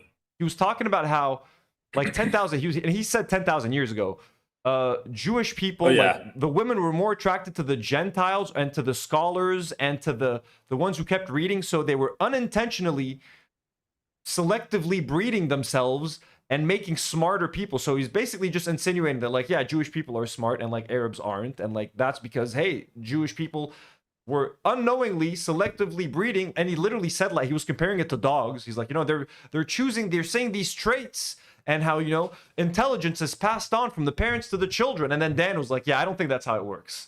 Like, straight up, he was like, I don't think. And then they apparently was cut it out. crazy. They cut that out of the Yeah. video. I think I saw that clip. I have no idea like why the hell he was talking about stuff like that. But Because that's what he I mean, the believes. guy, That's what he he's believes. very weird. And he's also weird when it comes to his intelligence. Like, you've watched the podcast a lot, and there's so many comparisons between himself and Hassan that he insists on making. And he'll like readily acknowledge that he's ugly and women love Hassan more than him. But when it comes to like intelligence, he's like has a weird thing where it's like if Hassan ever insinuates that he's smarter than Ethan gets all like riled up because I don't know. Weird shit, but Like, no one ever when Ethan and Hassan teamed up to make Leftovers, the reason why that was cool and fun and refreshing was because Hassan was the political commentator and Ethan was like the everyman, everyday kind of like, you know, Yeah. average schmo who is well-intentioned, who's well-meaning, who is a lefty, who is a Democrat, who does want to do good, but who doesn't maybe know all the details that Hassan might know. Hassan will add historical context. He'll explain why some policy is good or bad. And Ethan generally like speaks from the heart and speaks from the gut. Like, that's how I feel, or that's what I think should happen. And for the most part, it was a great show. Like, dude, Ethan was like a nice, like, yeah, they used to troll people. What he did with Trisha on Frenemies, like, in hindsight, was horrible. He's done and said a lot of problematic things, the whole pedo troll account, but there was a point in the podcast, and like Fallen fans back me up on this. Chubby Ethan, fat Ethan from a few years ago, like when they hit their stride, and he was really trying to kind of change and reckon with some of the stuff that he used to do, kind of like how Idubbbz recognized that his old content was maybe, you know, too controversial for today. Ethan was trying to better himself as a person, and I think he was kind of on a path to do that, but October 7th just broke their fucking brains, bro. It broke their brains. And then He's trying to both be this leftist nice person who wants to stand up for human rights and gay rights and all of that, but he still wants to defend Israel. You can't do that. You can't be a lefty humanitarian. You can't stand up for human rights and then defend Israel at the same time. That's what he's been trying to do for the past 2 years. He's trying to combine two things that just don't work. If you support Israel, then do you even really stand for any of those other things? Like, do I care what your thoughts are on like gay rights if you can't fucking straight up just admit that Israel is like an evil fucking country and that they're committing a genocide and that it's not try to he'll call it a genocide, but he'll still try to justify it. Like Hamas builds bases under hospitals, or like, do you know what happened one day before the Nakba? Crazy. Or like shit like that, shit that like casually tries to justify. Yeah. I why love they're the doing idea of one day before the Nakba. Like it was just like New Year's Day was the Nakba, and then Like- we had New Year's Eve was the day before the Nakba. What the hell are you talking about? Insane. Like, and just trying to like justify. Like, it's because if the Arabs didn't try to kill all the Jews one day before the Nakba, the Jews wouldn't have been justified to murder and displace 900,000 Palestinians. Like, bro, what are you talking about? And this is when like, and when AB just sat there, like, but also I do kind of like. AB's job was to just be like the researcher. It wasn't his job to like, you need to refute your boss's Zionism at every turn. Like, I also kind of feel like, I mean, it would be nice if he did, and he should, because it's the right thing to do. But like, also it's not in his job description. Like, he's just literally supposed to be the like researcher, make a joke here and there, be funny. Like, now all of a sudden his job, like, we want him to like stand up to his boss, which is, it would be great if he did. It would be great if he just quit. But like, I get what he's not going to do it, man. He's just not going to do it. And AB, again, thank you for the dono, man. Thank you. But we're still going to criticize you, but with love, okay? I don't know what. Putting me in an awkward position here, you know? Yeah, Typical position. Yeah. Like, at the end of the day, is AB really worthy of the criticism when Ethan Klein, the guy who's paying him, is the one saying all of the heinous shit? I mean, probably some, but should it be like the main focus of people's commentary on the podcast? No, I don't think so. We got okay. You got more fan mail. Veronica says it's okay. Turns out I'm also anti-Semitic. We got 3F says, was uninformed leftist selectively bred? You guys are being keep it in your pants, chat. You guys are asking the real questions. What's going on here? Honk Big sends $3 Canadian and says, awesome to see you streaming together. Love you both. Well, thank you so much, Honk Big. We love having you here. Sunflower Dragon with another $5 donation. Very generous. The bottom line is that Ethan isn't intelligent. Full stop. Normally that's fine, but he's dumb and vindictive. Bad combo. I mean, being dumb, but being open to learning, which at one point he was early on in Leftovers. He would listen to Hassan. He would respect Hassan's opinion. Sometimes he'd have some pushback, but like, I felt for the most part, Hassan was able to move Ethan left. It's just October the 7th, bro. And then this is when... I mean, do you think Ethan actually is dumb?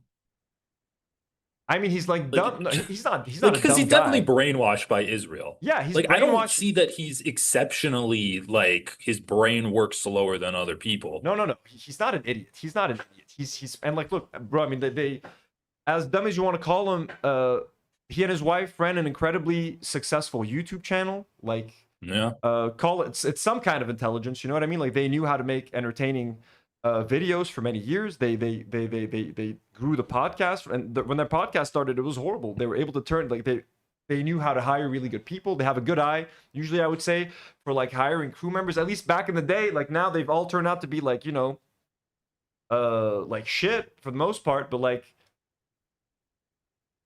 they didn't get there, like, I feel like by accident. You know what I mean? Like, Teddy Fresh was a pretty successfully run company for a while. They had some nice designs. I don't know, man. I'm trying to give him credit. I'm trying not like just like blindly hate. You know what I'm saying? But like, I mean, I think it's important to like I guess just talk about it, because there's a lot of smart people that are Zionists, and there's a lot of people that had good politics, and they're just like progressive except for Gaza, or progressive but for Palestine. And I think Ethan definitely falls into that camp. Exactly. It would be, honestly, dude, it would have been so easy for just like, you know, how forgiving we would be if Ela would just get on camera and be like, listen, the raid in Ramallah, like, I apologize for that. I was young. I was like dumb. I was naive.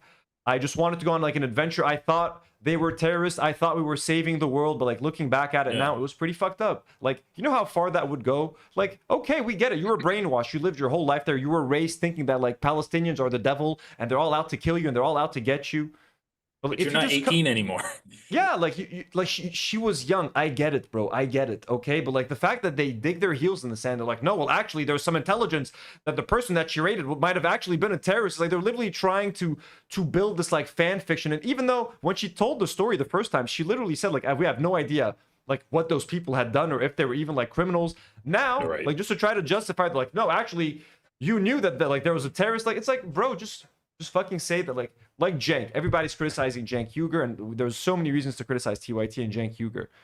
But he went on the PBD podcast, which is also a horrible fucking podcast where they just had Netanyahu on. But he was like, yo, when I denied the Armenian genocide, I was brainwashed. Like, I was a fucking idiot. I believed all the shit, all the propaganda that I was fed, and I was an idiot. There's no shame in fucking saying that. There's no shame in saying that. And there's no reason why Ela just can't be like, yo, I fucking grew up in that environment. This is what I was taught to believe since a young age. All my friends and family joined the IDF. It was something normal.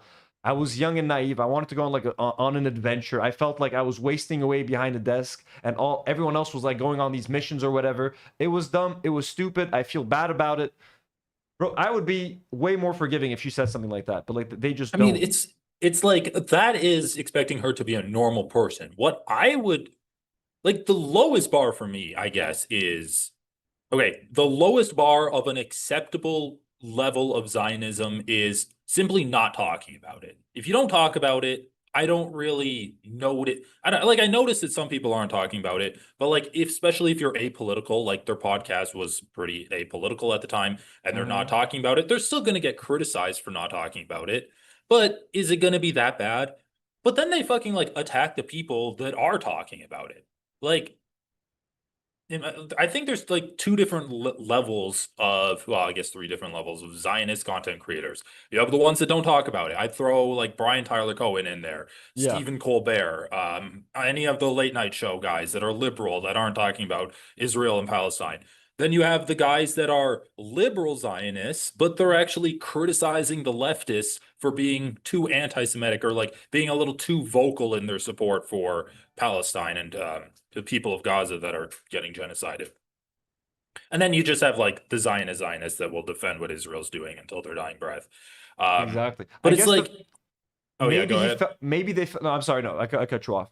Go ahead. Well, I was just going to start a new thought that was like, if they didn't talk about it, or like you say, if they apologized, that would go a long way. If they simply mentioned what was happening in Gaza and what was happening in the West Bank every now and then, like not every episode, but maybe like once every 2 weeks, I think that would go a long way. Like, I don't need an apology for being brainwashed as a teenager, even though you should address it and you should apologize for it if you're a public figure.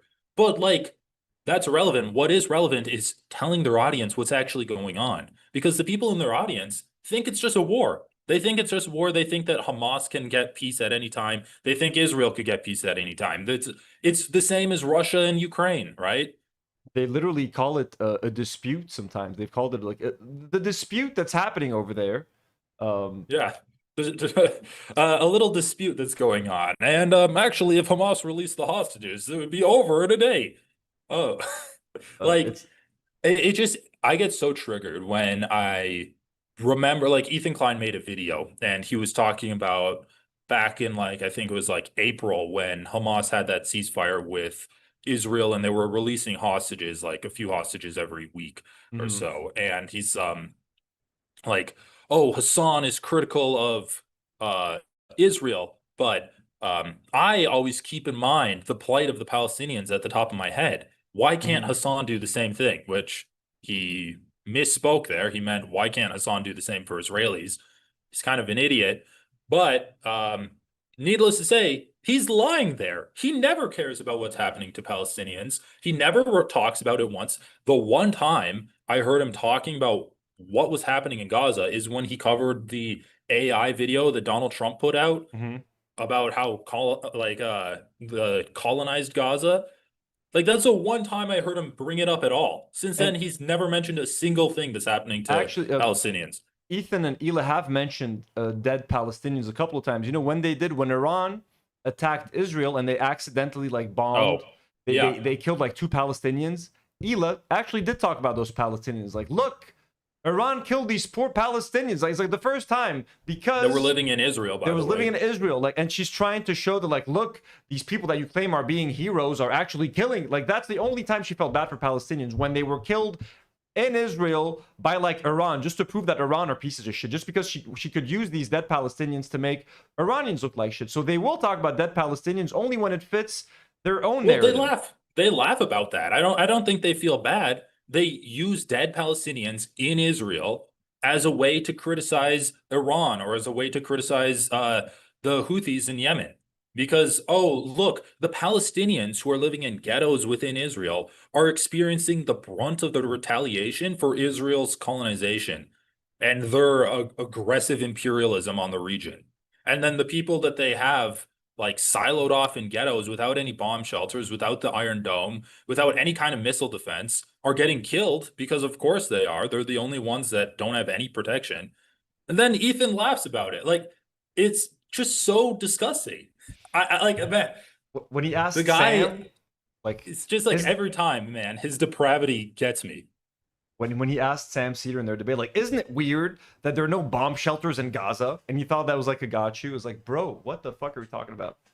He was like smiling and laughing as if like he got Sam with that one. Like, how are you gonna answer that one? I know. It's weird. It's kind of scary to me. And sorry if I'm talking loud, but no, it's kind of scary to me that he has so much more hatred for Palestinians and Arab people in general, just bubbling under the surface. It's like, I don't know, the Incredible Hulk, and he has to always suppress his anger towards them to release an appropriate level on his podcast. I can only imagine what like Ela and Ethan say like at home behind closed doors, bro. Like no one's listening. Like, oh, these Muslims, these crazy. Like, dude, they're probably shitting on him. They probably fucking like. I don't want to speculate too much, but like I have like even if on a podcast with 20,000 people watching, he can't help himself and like he lets some shit slip from time to time. Like, you know what I mean? Like clear Islamophobic sentiments that he has. Imagine when he's like at home with no one watching, no one recording. He doesn't even realize the racism. Like that's a true racist. When you're so racist, you don't even understand that when you blame Palestinians for the Arabs attacking Israel, and then you punish the Palestinians for that, he doesn't understand that that's racist. And like, that's scary. That's scary to me. No, he's batshit crazy. Veronica H. Song has a question for the two of us. I have a question for both of you. Did you feel that maybe the attack on Natalie W has become a useless pylon?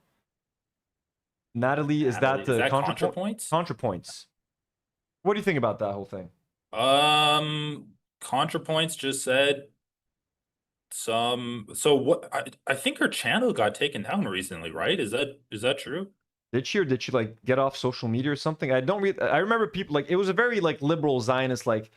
And what about? Yeah, it's a liberal Zionist thing. I don't really understand like what a useless pylon would be. I don't know. Like if you make a social media post saying that posting the atrocities that are occurring in Gaza and reposting them is somehow being anti-Semitic and contributing to the hatred against Jewish people that's rising up in America, I don't think that's really productive. And I think, that deserves to be addressed. Like saying dumb shit like don't post images of genocide because people that the genociding country is claiming it represents can get hurt by those images. It's like, okay, that's true, but the solution isn't not posting images of genocide. The solution is to end the genocide. Mm-hmm. And I think you end the genocide by posting images of it. Like that's an aspect of it. Yeah, exactly. I forgot that one of the reasons I was also kind of annoyed at Ethan is like all of this is happening in like Palestine and in Gaza, yet all you're talking about is like the rise of anti-Semitism in like the United States. Like, sure, talk about that. You could talk about that, of course. And as a Jewish person, as a Jewish podcast host, like he wants to talk about things that he thinks are affecting his life and his community. But like maybe talk about that after mentioning what happened in Gaza today. Like, hey, 10 hospitals were bombed in Gaza today. That's fucking heartbreaking. That's fucking horrible. My government is doing that. Ila's government is doing that. By the way, though, I'm kind of concerned with this rise of anti-Semitism. I also don't think that's okay. I get that what the Israeli government is doing in Israel is horrible, but that should not justify, you know, a rise in anti-Semitism. Or like I'm seeing a lot more anti-Semitic jokes on Twitter.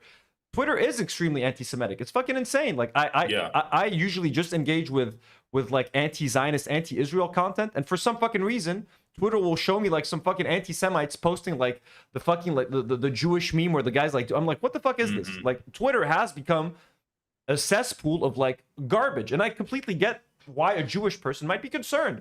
But also, like, to only focus on how it affects an American Jewish person safely living in the United States while your government, an Israeli dual citizen, while your government is currently committing a genocide, live streaming it for the world to see. Like, just get your priorities straight. Why are you focusing on just what if it just seems selfish? It seems petty. It seems like... Well, it seems like a way of censorship, which I think the majority of people ultimately, complaining about anti-Semitism... Like, yes, there is anti-Semitism rising in America, and a large part of that is on the right. It's conservatives, it's Nazis being emboldened by seeing a general like rise of distrust of a state that claims it represents all Jewish people. And they're using that as a way to like empower themselves, spread their anti-Semitism, talk about like anti-Jewish rhetoric. And you're seeing that getting reinforced and pretty much just like institutionalized in conservative media ecosystems. But there is also anti-Semitism, and I would call it like, I don't know, untargeted anti-Semitism on the left, where if you see someone and they have like a Star of David, that's unfortunately a symbol of genocide right now. That's what it is. Like, you don't see people walking around with swastikas anymore because a genocidal ethno-state took that and used it as a symbol of their genocide. Yeah, it's very unfortunate. Like, yeah, it's unfortunate. Like, people now some people will associate the Star of David with like a genocide, but like, how can people not do that when the IDF literally, like Mohsen, the gentleman that we're helping raise funds for today, his house in Gaza was completely destroyed, and the IDF spray painted a Star of David in his apartment. They kidnap soldiers, they kidnap prisoners, and will engrave the Star of David with like a knife on their foreheads. They brand them. So haircuts. I saw Israeli tanks are literally engraving the Star of David into the ground of Gaza. And then they get drone footage to like film it, and then you're shocked when people will associate the two. Israel is responsible for the rise in anti-Semitism. It is the actions of the IDF, the actions of the Israeli government. They are directly responsible for, and it's extremely fucking. It's like when after 9/11, people were just blaming Muslims for everything. You know what I mean? And that should not be the case. You know what I mean? But like, you could blame it on the small number of like jihadis that were like that were literally claiming that it was in the name of Islam or whatever the fuck they were claiming, and that ruined it for everyone else. But Israel, honestly, the difference is you have a whole country of people doing it. It's a whole country. Some of the most anti-Semitic people on the internet are outspoken Zionists. You have guys like Jonathan Greenblatt. He did in an interview recently. It wasn't the one where he was lamenting the rise of interracial marriages in Jewish communities. It was some other one where he was talking to this lady, and he's saying that Jews cannot have a state of equal rights with Palestinians because that's going to be discriminatory against Jews. It's like, if anyone said that Jews need to be able to genocide Palestinians in order to have self-determination, they would rightly be called anti-Semitic. But if you claim to do it to protect Jewish rights, then that's okay all of a sudden? Like, I think Lonerbach said the same thing. He's like, oh yeah, Jewish people need to be able to have self-determination by having an ethno-state. It's like, that's literally just fucking anti-Semitic to say that Jewish people need to, like, that's a Nazi talking point. Nazis are in favor of Israel because it gives them a way to get rid of Jews from their country. And it's like, okay, Jews can have that country. We'll have like America, or we'll have the UK, and it will be a white country. We'll have a white ethno-state here. You know that Lonerbox is half Lebanese, just in case you didn't know that. That's very shameful. Half Lebanese, half asshole? Is that... Half Lebanese, half asshole. The other half is Scottish, I believe. But yeah, we don't claim Lonerbox. He's not one of You us. don't claim loaner box. Haley D sent another $5 donation and says, if Hila leaves Ethan, at least he can move on by naming it his Al Hila, like fucking Plankton. But thank you so much, Haley. If Gila leaves Ethan, I can actually see him becoming in love with ChatGPT. Oh, definitely. They're never going to leave each other. They're both in too much shit together, I think. I mean, look, I think they deserve each other, bro. Like, they're happy, you know what I mean? But I they honestly do. think They do. she's the reason that I think, like, he's so staunchly pro-Israel. You know what I mean? If he wasn't married to For an Israeli sure. person, he would have been either completely on Hassan's side, but like he's stuck, bro. He's stuck in a marriage. Like, he's got kids. That's it. It's like, I have to stand with my wife and my in-laws and all that shit. You know what I mean? Have you ever Even though- seen Rick and Morty? Yes, not all the seasons, but like I haven't seen the last like. Have two or you three. seen the episode where they get like their Beth and Jerry go in for marriage counseling and they make like the toxic versions of themselves, but then the toxic versions of themselves usually would hate each other, but with Beth and Jerry, it's such a toxic relationship that they form like the toxic versions create a symbiotic relationship. That's the vibe I'm getting from Ethan and Hila. It's like all of the good has been like sapped out of them, and we've just been left with their toxic sides, but they somehow feed off of each other in this toxic symbiosis. That's crazy, and then bro. we're getting the result of that. And they just feed off like that negativity. Like when Hila's like, oh my god, they're gonna talk about Idubbbz and Anissa. I can't wait. Let's get into it.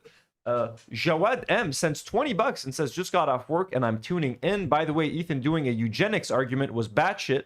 It's unscientific and does not factor external environments. Eugenicists used to compare white skulls with others. It's fucking crazy. Yeah, you saw that clip, right? We're talking about the. I saw the clip. Yes, I didn't see the episode because honestly, it's so painful to get through those episodes now.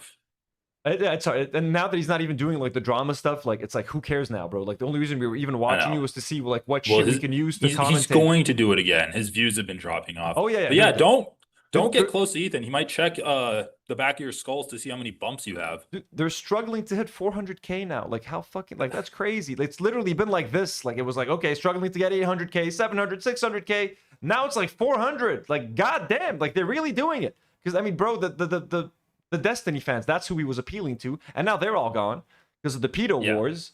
So that's over. Veronica says, I guess I don't watch all the YouTube lefties. I do. And then we got one more. I'm getting a little bit of lag on the chat. Sunflower Dragon sends another $5 and says, the actions of the Israeli government contribute to anti-Semitism. Exactly. Well, we don't have much time left, so I wanted to ask you, I've seen you playing Elden Ring sometimes on stream. Is that what you're playing? Oh, yeah. Yeah, just kick me off whenever. But yeah, I'm playing Elden Ring. I've also started playing Marvel Rivals with my friends that like aren't political. Well, they're political, but you know, they don't have YouTube channels. I suck at Elden Ring. I'm not a gamer at all. I literally bought a PlayStation so I can game on this channel. That's the first time I'm ever gaming. Okay, so wait, are you playing Elden Ring on your PlayStation? Are you streaming through your PlayStation? Yeah. How are you getting the footage not to be yellow? Because when I bought a thing to plug it into my PlayStation, when I look at the TV, it's all fucking yellow. On stream, it looks fine. I'm playing games on Steam right now. So like I'm playing Dark Souls for the first time, struggling through it. I've never played a Souls-like game. Okay.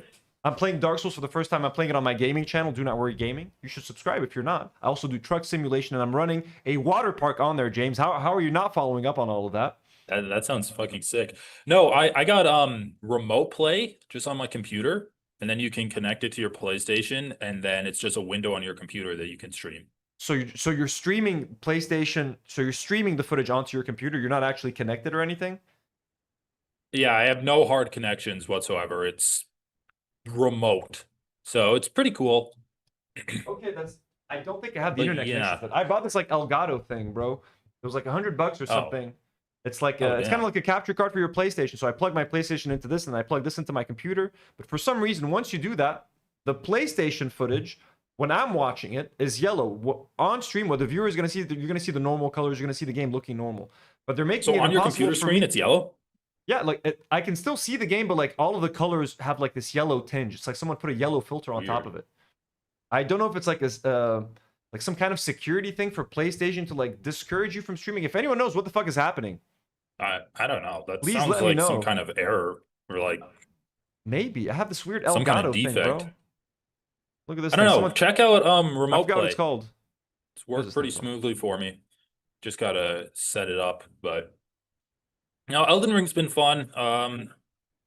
Been getting kind of triggered, but so I restarted the entire thing or went back to the beginning to just kind of like grind. But yeah, I It's your don't know. first time playing through it? Actually, yeah, I was actually watching some like first player guides um today, some videos today on what to do, and there's so much shit to do. Like I'm at 0% in the game. I'm like, I've been playing it for like a month and a half now. Mm, Then I Yeah, watched the videos and they're like, oh yeah, I'm at Bro, 0%. I've played almost 50 hours of Dark Souls, and every time I kill a boss, everyone's like, the game just started, bro. Now the game starts. I'm like, what the fuck have I been doing? I've been dying and killing bosses. And like, now is when you don't get it, bro. Now the game starts. You got 40 hours left. I'm like, holy fucking shit. Jesus. It's killing me, man. No, Shit's yeah. crazy. And then you own a comic book store, right?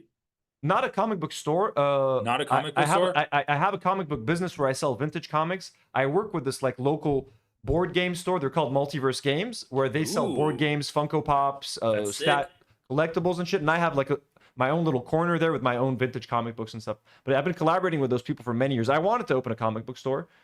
Okay. And, No, I'm a huge board game nerd too. So have you Oh, ever nice. heard of Tabletop Simulator? that's a game? It's something you can get on Steam. You can download it. You can play any game, any board game that you want Oh, wow. for free. I actually don't With play that many people. board games, to be honest with you. I hate learning Okay. rules to new board games. Oh, you hate learning rules. But I think it would be fun if you ever wanted to do like another group activity with other people. I think it would be kind of fun to do some kind of like board game simulator, get people playing Risk, Bro, or have you we heard of the game should. Diplomacy? No, I know Risk. I know Risk. Okay. I weirdly enough, I know the Game of Thrones game, which like had a DVD to teach you the rules, like that, because of how Okay, complicated well, that if shit you're was. learning the Game of Thrones game where you need a DVD, of course you're gonna hate learning board game That rules. was that was years ago. That was the last new board game that I learned that time. But we got Marin sends a $5 super chat and says best stream. It's been like a Marvel multiverse team up, seeing some of my favorite creators together on the stream. Forever free Palestine. Thank you so much, Marin. We tried to get a couple more people on there. We tried to get Noah Sampson, didn't end up getting back to me. I think he got busy. Sean the Black couldn't make it. Bad Empanada never got back to me. The Bad Empanada Empanada's ignored going us, through folks. something. And He's I've going already- through something right now. Yeah, he's going through some shit. He's going through some. But we've collabed with him before. He's been on the channel. He's the good Empanada.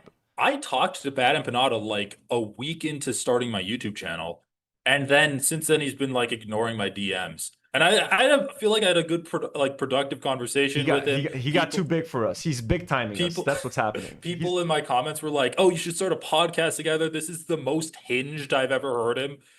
Yeah, Like, he was he's not very insane. dude. That's the thing. He's crazy when he's like tweeting into the ether, but like when he sits down and talks to someone, he's a fucking sweetheart, bro. He's like a softie on the inside. I'm sure of it. Oh yeah, he was pretty chill. He's a sweet guy. He's a sweet guy.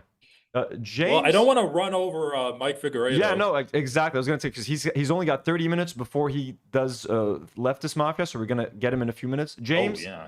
it was such a pleasure having you on, man. I'm so glad we finally got to do this. By the way, this was you super helped us fun. raise like 400 or 500 pounds since you've been Awesome. here. I'm so bad fucking at awesome, calling my for dude. subs and donos. So Absolutely, super happy my I was guy. able to come on and finally talk to you. And I Thank got to you. watch the rest of your interviews with guests because this was an epic star-studded stream. I hope you enjoy it. I hope you have a good time. Thank you so much for being here. It really meant a lot. I'm so glad it took months, but we finally did it. It was such a nice conversation. It's a slow burn. I'll I catch live you on 5 minutes away from North Star Radio, and I've never hung out with him. dude. Fucking Comrade Casey, what the fuck? You guys should hang the fuck. Come on, man. And if know, I ever we gotta come visit protest Minneapolis, bro, we'll hang the three of us. Yeah, Dream all right. Blunt rotation. I'm out of here. Have a great rest of your stream. W's in the chat for James, folks. W's in the chat for Uninformed Leftist. Subscribe to the channel. I already posted it in there. Let me post the link one more time. Boom. Go subscribe to the YouTube channel. Peace out, my dude. Peace. We'll see you later. All right. What a lovely conversation. Guys, what is this? We got Mike. Got one more conversation to go. I'm going to go take a 2-minute break.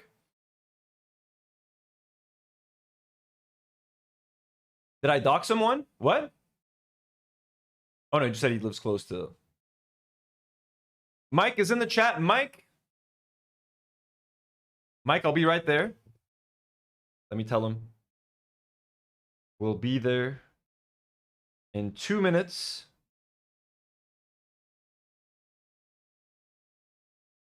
In 5 minutes, actually. In 3 minutes.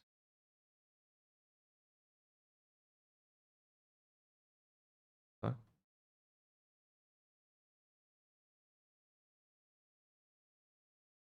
Four minutes.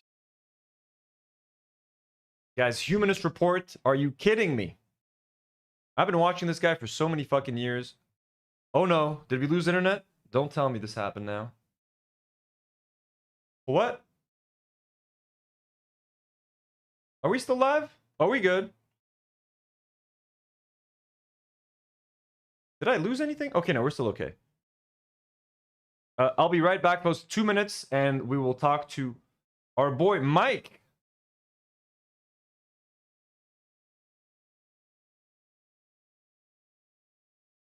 Oh.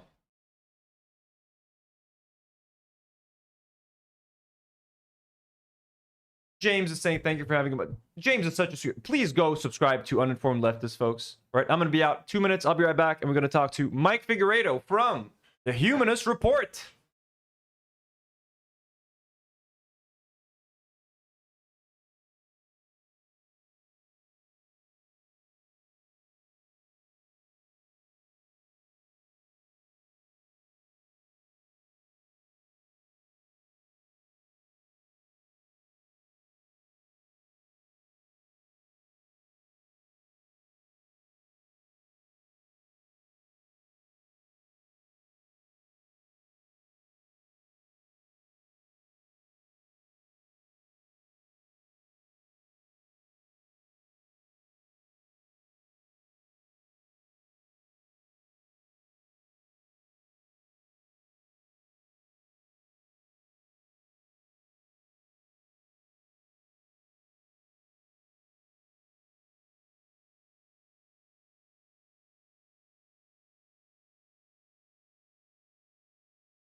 Okay. Mike, I know Mike is busy, so I don't want to take too much of his time. Let's get this thing going. So excited to speak to Mike. Oh my God.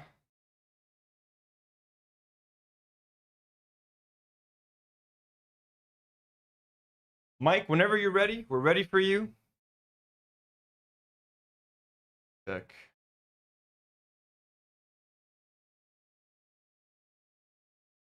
I'm in the right one.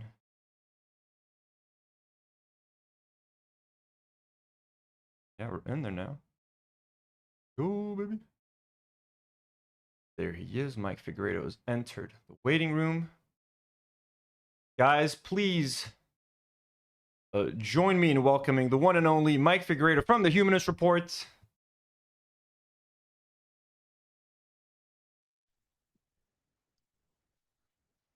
Hey, can you hear me? Hey, there, I can hear you. I got you. Can you hear me? There we go. Yeah, loud All and clear. good. How's it going, man? Very nice, Mike. It is so nice to meet you. I just wanted before we get going, let me glaze you for a couple of seconds. We have a lot of awesome people on the list tonight. We've spoken to like some incredible creators. You and Idubbbz are the two people I was the most like starstruck to talk to, because I've literally been watching your stuff shit. for many years, bro. Like I love you. I love your shit. I've been watching you since you were like part of the TYT network.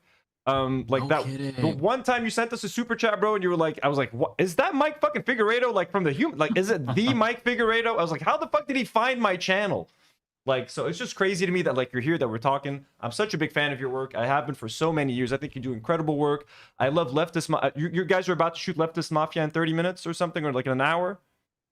30, 40 minutes. They're always late, so that's why I say about a half an hour, because 30, 40 minutes. I could be a little bit late. They'll expect it. I really like that show as well. Like, it's such a fun, like, I've been following Matt Binder on Twitter for so long. Lance from the Surfs, I think, is awesome. Like, I really enjoy like that show and the whole dynamic you guys have going on there.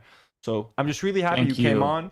You're the last guest we have tonight. Thank you so much. It's 3 a.m. here. Is it 3 a.m.? It's 3 a.m. Wow. Here. So it's the end of like a 13 or 14 hour stream.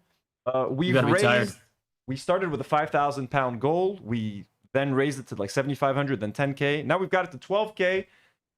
We're almost That's at like amazing. 11K right now, which is fucking insane. And we have like Wow. almost like 2K in super chat donations. So all of that is going to go to help people in Gaza. So thank you. Like, it's because of people like you. That's and the fact that incredible.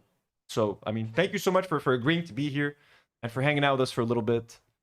And Well, thank you for the invite so much. Thank you for doing this. Credit to you for raising 10 pounds, 10K pounds. That's amazing. And I've got to say, I'm also a fan of you since I found you. I think you are fucking hilarious. And I've got to say, your review of Fantastic Four, First Steps, actually convinced me to go see it. I listened to you and your girlfriend talk about it. I'm like, all right, I'll go check it out. And I liked it. You were right. So, yeah, keep how crushing it. trippy was the space scene? Like that whole thing, like talking to Galactus, the whole thing, like. Yeah, it was mind blowing. It was really, really cool. And I've been kind of like fatigued with superhero movies, but that was honestly really great. I've also been enjoying your content, your Dark Souls content, specifically when you played it for the first time. I love that. Are you I love watching that me because play I'm a Dark Souls bro? player. Are you actually? Yeah, watching I watched your first video. I watched the VOD. I didn't get to catch it live. It's been. But you playing Dark Souls was amazing because I'm also a huge Soulsborne person. Okay, so it's been a struggle. I'm glad. Oh, you hang brought on. that up because I just lost my connection with my ears. Give me 1 second. You're good. You're good. There we go. There we go. Can you hear? All right. Perfect. Yeah, no, that was totally me. I have shitty So- AirPods that are like 5 years old, but sorry about that. So you're familiar with the first Dark Souls? Like, have you played it a whole bunch of times? Like, do you have that thing memorized essentially? The first one. I don't have it memorized, but I did. I played Dark Souls 1 for the first time. I want to say like 3 years ago, and it clapped my cheeks. I got my ass handed to me. Eventually, I ended up beating it, but it's crazy. So I started with when the PS5 came out. I played Demon Souls, and that was my very first Soulsborne game. Got just like stomped, but I ended up fighting through it and enjoyed it. And now I'm like this sick psychopath who's played every single Soulsborne game. And Souls likes Sekiro, Elden Ring, and I just can't get enough of them. I don't think I'm good at them per se, but I do enjoy them. I'm definitely not. But that's a very common thing that I hear. Once you get the taste for like that kind of game and the level, that level of challenge, and then the satisfaction you get when you do finally figure out how to get to wherever you're going, or when you finally get to kill that boss, every other type of game doesn't like hit the same anymore. Essentially, because they all feel too easy or like they lack any sense of challenge. So I kind of get that. Like my issue is that every time I feel like I'm making progress, people in the chat are like, bro, you haven't seen like anything yet. Like now, I was just telling James, like Uninformed Leftist, like now the game really starts. Like I killed Ornstein and Smog and everyone's like, bro, like these are like the shit. And after I killed them, like, bro, like now the game. I'm like, stop fucking telling me that. No. Like now. They're gaslighting you 100%. Ornstein and Smo, if you could pass that test, you're gonna beat the game. They're all bullshitting you. I got those motherfuckers. I just beat Nito, like the big skull. I don't know if you remember their names, like the big skull guy. Like there's a bunch of skulls. He's in like a cave with like a bunch of like giant bones. I had to kill a big dog, an adorable looking wolf with a sword. I didn't want to kill him. I know. I didn't want to kill that guy. They made me kill him. But like I'm really enjoying the level of challenge though. It's been a super fun game. I don't want to talk about Dark Souls the whole time, but I mean it's crazy that I'm also playing Water Park Simulator. I will have to say, if you are looking for like a weird chill game to play, Water Park Simulator is something that I definitely recommend. I wanted to ask you, I mean, really quickly, the shit with the Taylor Lorenz article, David Pakman making $8,000 a month, and a bunch of creators getting paid $8,000. Like, what? How just insane is that whole thing?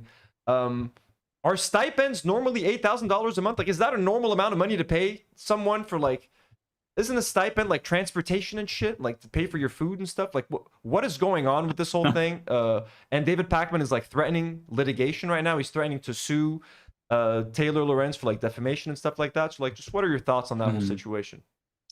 Yeah, so I actually put a video about that very topic out on my channel today, and I think it's straight up bitch-made behavior. I think it's gross to threaten a journalist over that, especially because you can, if the article is false, as you're saying, then debunk it. But none of these guys who were named in the course article chose to do that. They're just going after Taylor Lorenz, which I think is pretty telling. In terms of like the details of the story, I've got to say, the $8,000 per month is crazy to me. And I think it's like $250 to $8,000, because the way that they pitch this is that like they are paying creators to take classes and learn, get technical training and shit.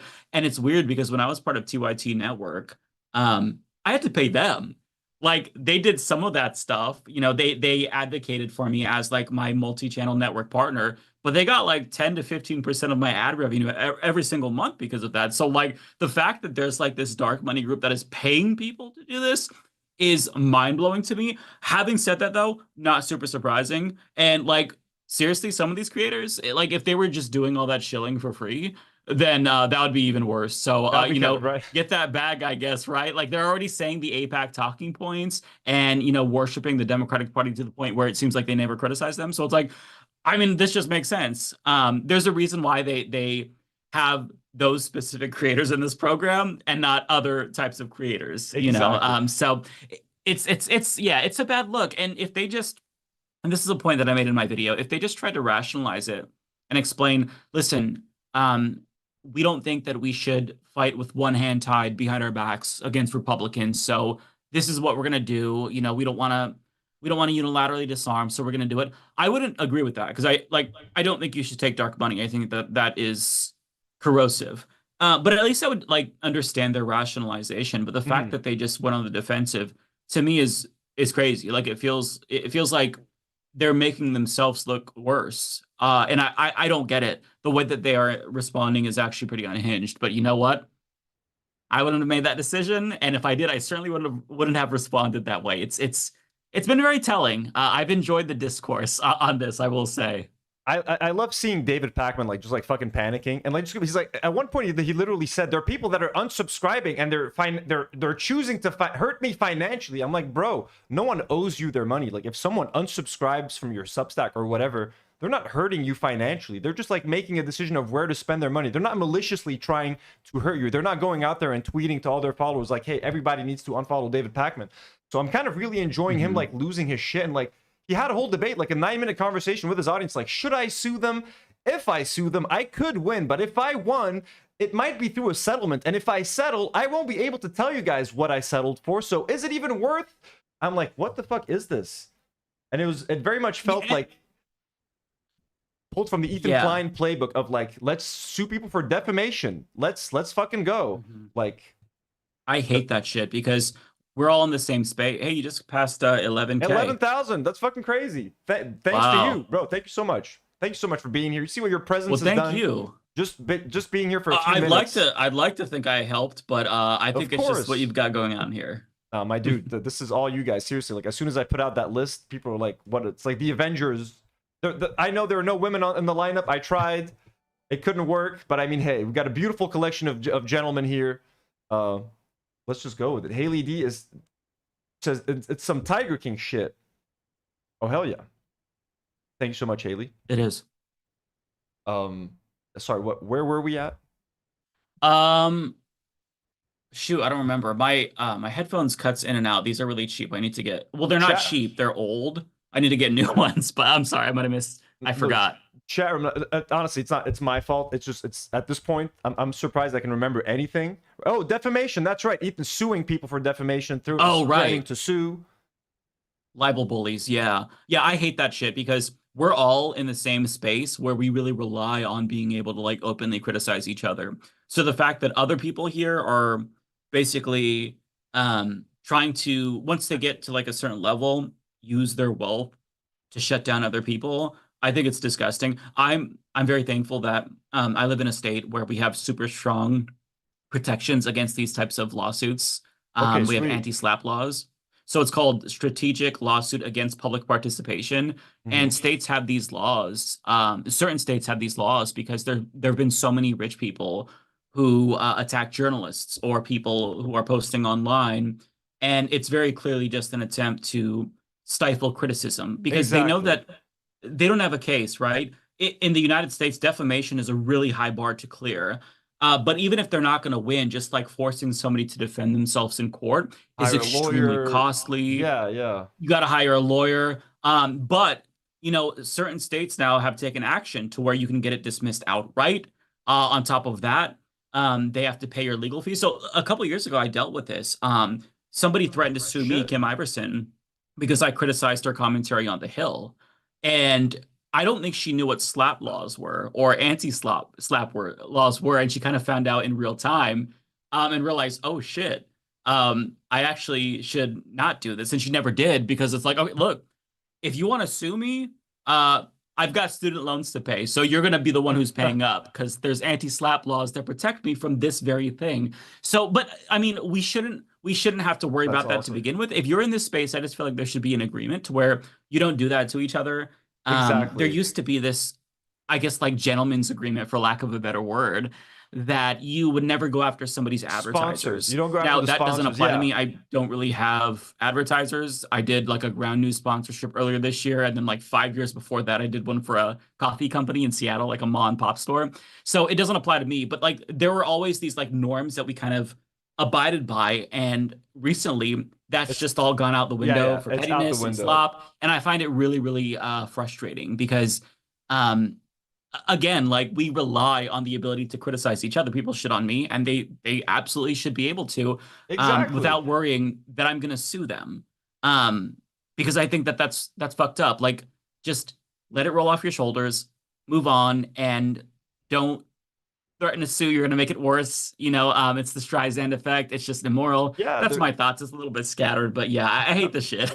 They're setting such a dangerous and like negative precedent. Like if any of these like if the Ethan Klein stuff for like copyright infringement, I don't even remember what he's suing Denims and Frogan and Caseytron for. I think copyright infringement and like stealing his content. Yeah. Like he would be setting such a dangerous precedent. Like these people literally just reacted to his fucking video online, and he's out there trying to prove that they maliciously like watched his video to like enrich themselves and like to funnel viewers away from his content and like shit. It's like, bro, how like, and if by some weird fucking miracle he ends up winning, like he's making it impossible for anyone to fucking react to a video at this point or something like that. Like it's just.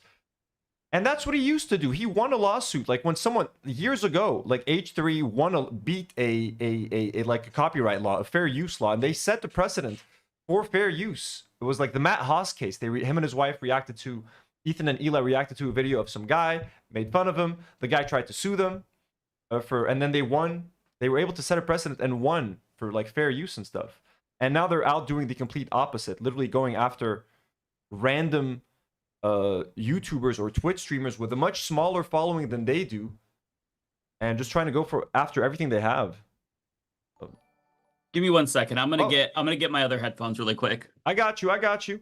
Mud sends £5 and says last call for donations at Do Not Worry Podcast. That's true, folks. We're about to end the stream. I mean, the link is still going to be up. The link is still going to be up in the video description. I will keep sharing it as time goes on.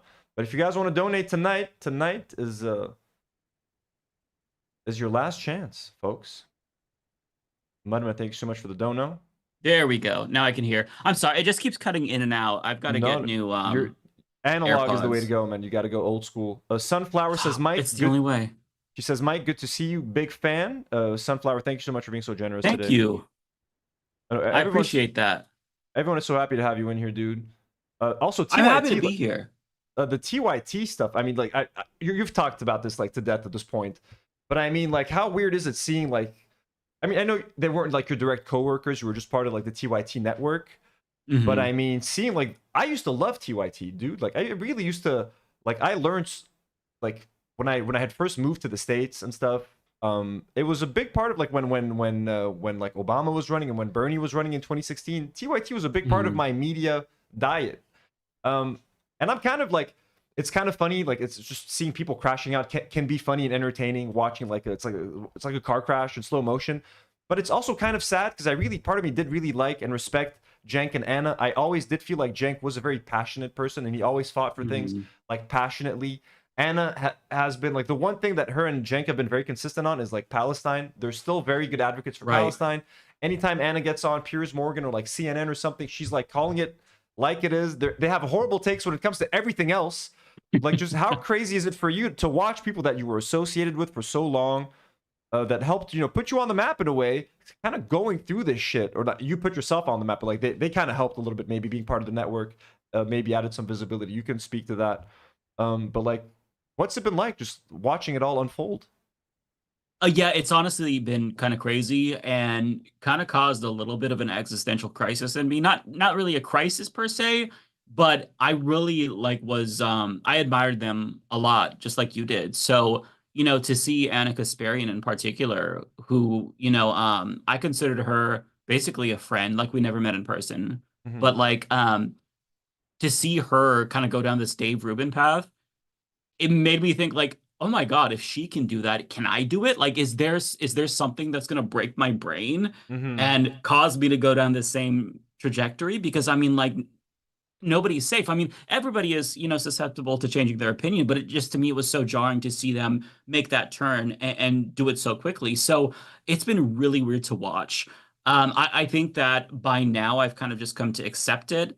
It doesn't mean that I'm still not shocked at some of the shit that they say. But to your point, they're still amazing on Israel-Palestine for the most part. I still have some criticisms, especially with Cenk on the issue. I think that sometimes I wouldn't say he uses like liberal Zionist talking points, but I take issue here and there. Overall, though, like the message that they are projecting is good to Americans who are just so brainwashed and they need to hear it.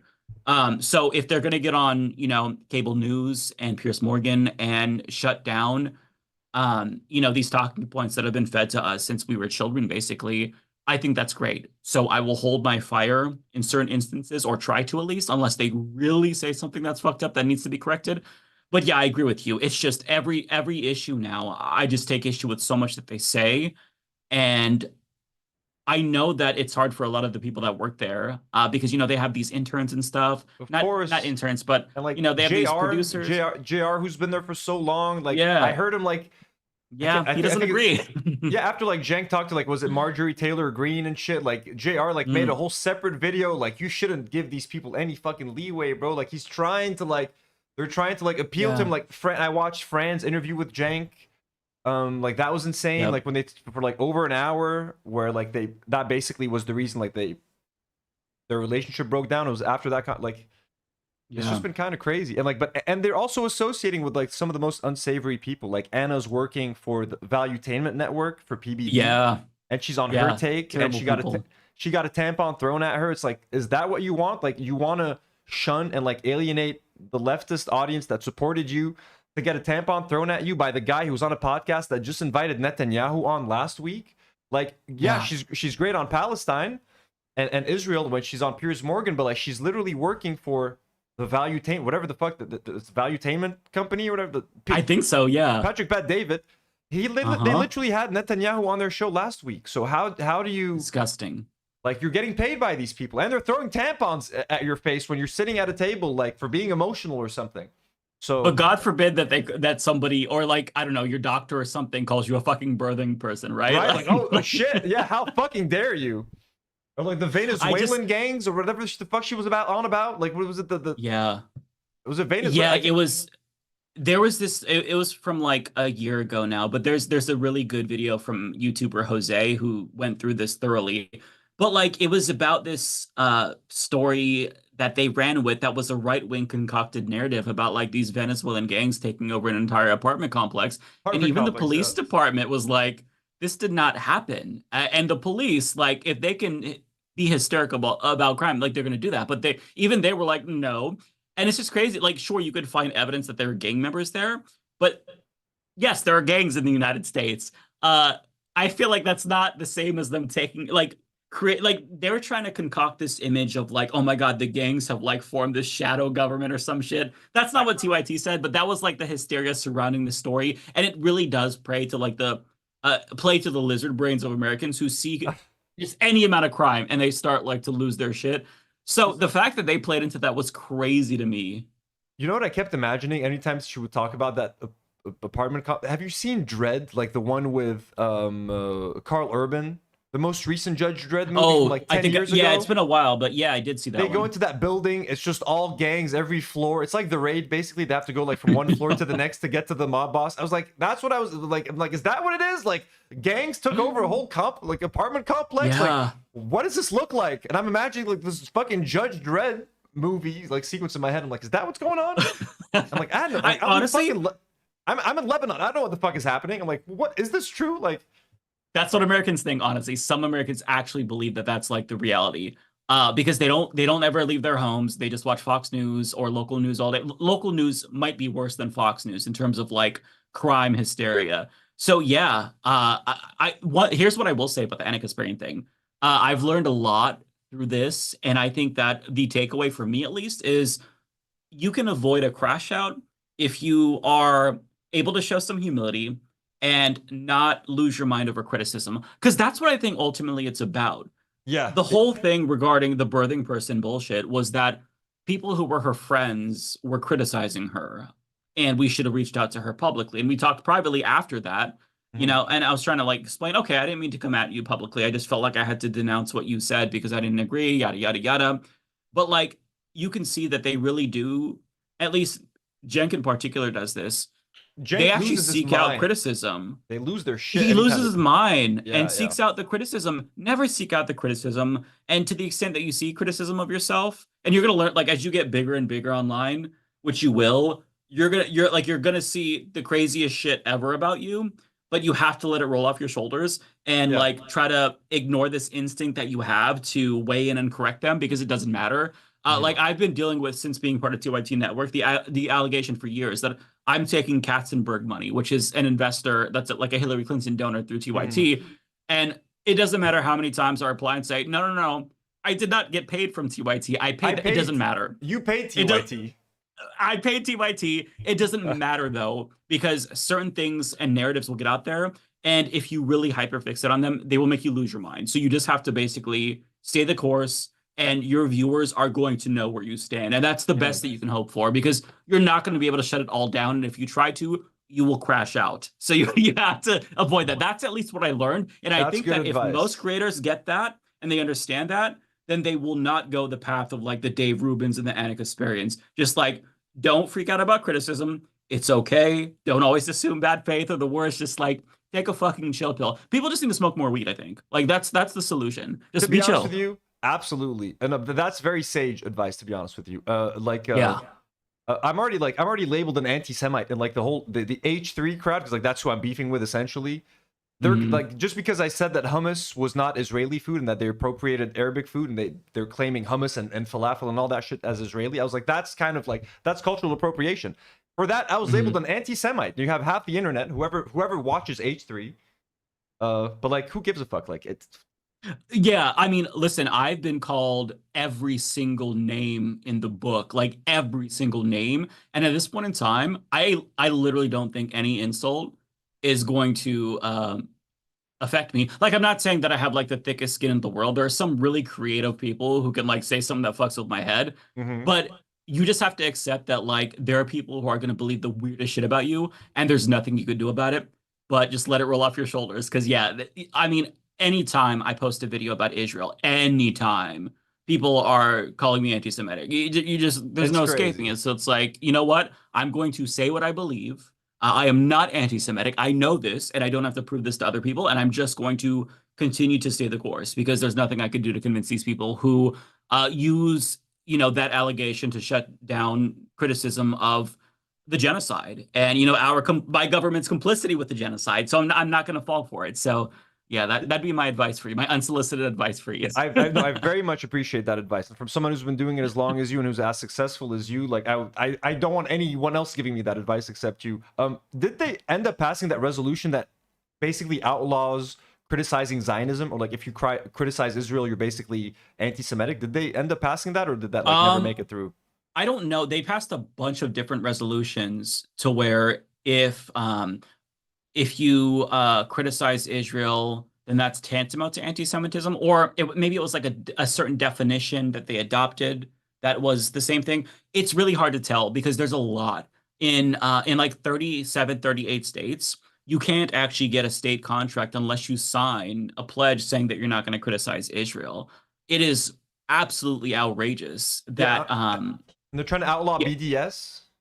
Yeah, they're trying to outlaw BDS. My senator, I'm from a really liberal state, Oregon, and even my senator was against BDS when that's like we have a First Amendment in this country where the government cannot tell us what we can and can't do. That is like fundamental. But yeah, my senator is saying that we shouldn't be allowed to criticize Israel when it's like, okay, so we can completely criticize the United States. We can burn the flag. That's according to a 1989 Supreme Court case. We can criticize every other government, but we can't criticize Israel. That is completely outrageous. And part of it has to do with this, again, like to your point about this is anti-Semitism if you criticize Israel, but we don't have that standard for like any other country. So that's why I reject it unequivocally. Like nobody on the left was accused of being Islamophobic when he criticized Saudi Arabia because of their blockade of Yemen in 2018, right? Like we're not considered racist for criticizing African governments. That's fucking stupid. And I think the silver lining, like the great news is that most Americans understand that now. Even like the extent to which liberals have been radicalized and now understand the game that's being played, it really is eye-opening. It's sad that it took a genocide for people to wake up. I know. Like that breaks my heart. 60% of Gen Z is in support of Hamas now, like American Gen Z. Like, isn't that fucking crazy? Yeah, I saw that same poll. Yeah, it was phrased something like who do you side more with or whatever. I mean, listen, this is why they're trying to ban TikTok, because they see that young people, they're not getting their news from traditional media as much. And traditional media, if you tune into CNN, and any of your American viewers know, you turn on any mainstream media, they're all saying the same: conservative, liberal, it doesn't really matter at all. It is all the same fucking talking points. And so a couple of things have changed. First of all, it's, the rise of new media, which, it's a double-edged sword, right? Mm-hmm. But also just the fact that like internet proliferation is everywhere now. Like every single place on earth has internet, for better or worse.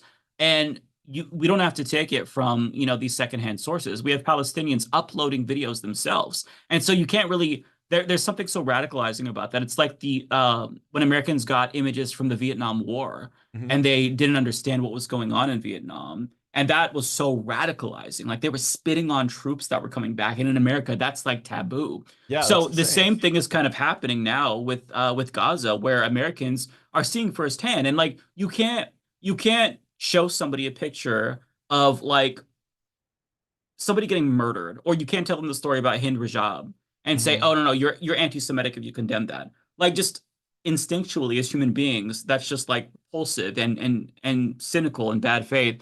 So I think that like that's why you kind of see Netanyahu doing this tour on these right-wing podcasts, because they're trying to win back the people that they're losing, because they really are losing people. And I think that this is going to irreparably damage Israel's reputation, because you can't really unsee the things that we've seen over the past like nearly 2 years.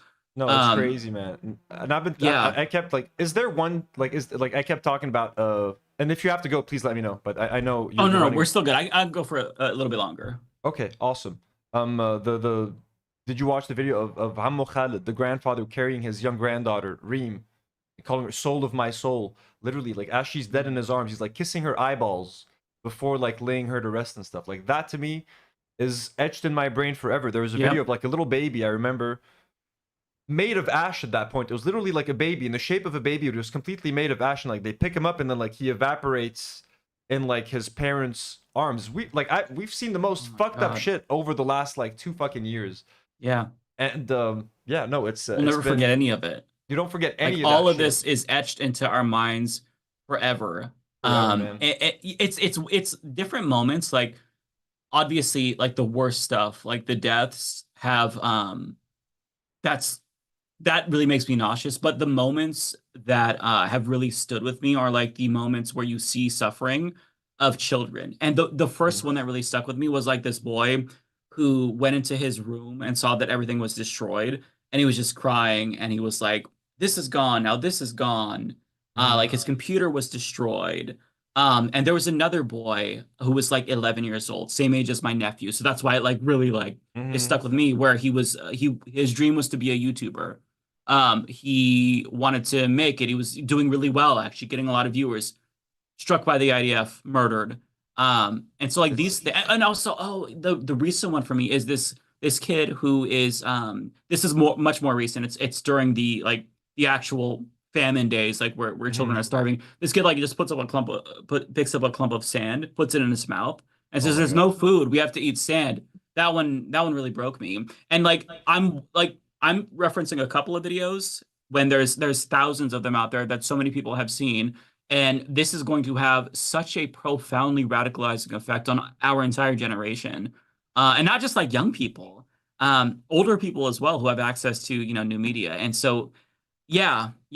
This has completely radicalized me. This has completely radicalized me. Like I'm an Americanized Lebanese person. I'm an American dual citizen. I've lived in the US for like 8 to 9 years. Part of me is like ashamed of like sometimes like being an American citizen and having contributed to like my tax money.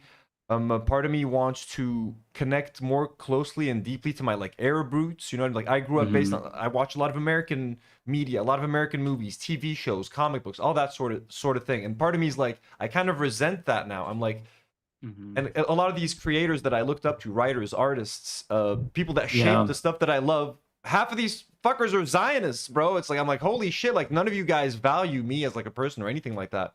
So it has been a very radicalizing 2 years to say the least, and just, but it's also been nice to see like the rise of unexpected heroes like Miss Rachel. Speaking of kids and like thinking about your nephews, like Miss Rachel, bro, is out there being a fucking badass, standing up for what's fucking right when most other people are too afraid to fucking take a stand because they're afraid how it's going to affect their bottom line.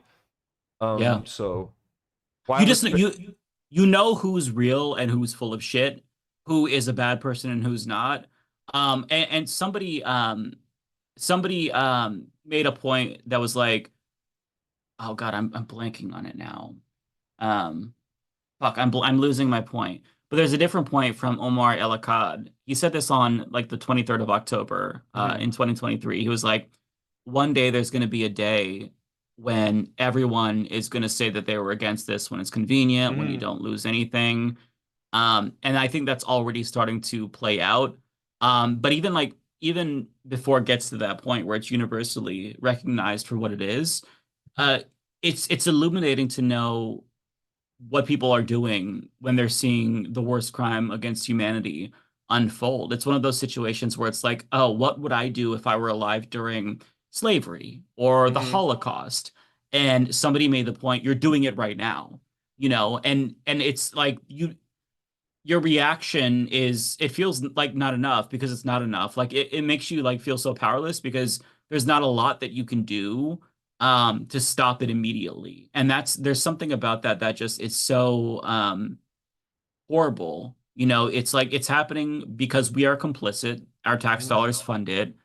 And what can we do to stop it when both parties are complicit? And so many people just at the individual level up until this point have been unequivocal in their support for Israel. It's eye-opening. Who's the good people and who's the bad people, basically. Not to simplify it too much, but like that's been eye-opening to me.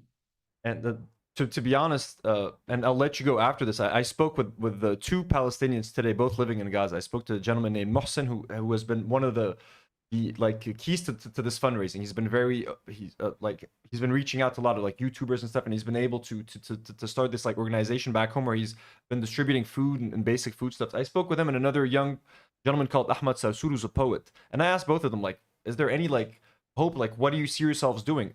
They basically both were like, we have to leave. Like we want to relocate to like Europe or something. There's nothing left here. Like, and when we do get aid, we're sitting here eating canned food like all fucking day. Like that's we're thankful for the aid. We're thankful for the food. Yeah. But like, we don't want to sit here eating canned food all the time. We just want to sleep in a warm bed. I want my kids to go to school. So like, while we're still like being like, what can we do to stop it? There's nothing to stop it. Like we need to stop the killing of more Palestinians, but like they've destroyed Gaza. Yeah. Most of these people just want to get the fuck out of there now, and they know that by leaving they can't go back. They know that, but what do we just want them to stay there and die just to be loyal to their land? It's like, no, they need to go raise their families.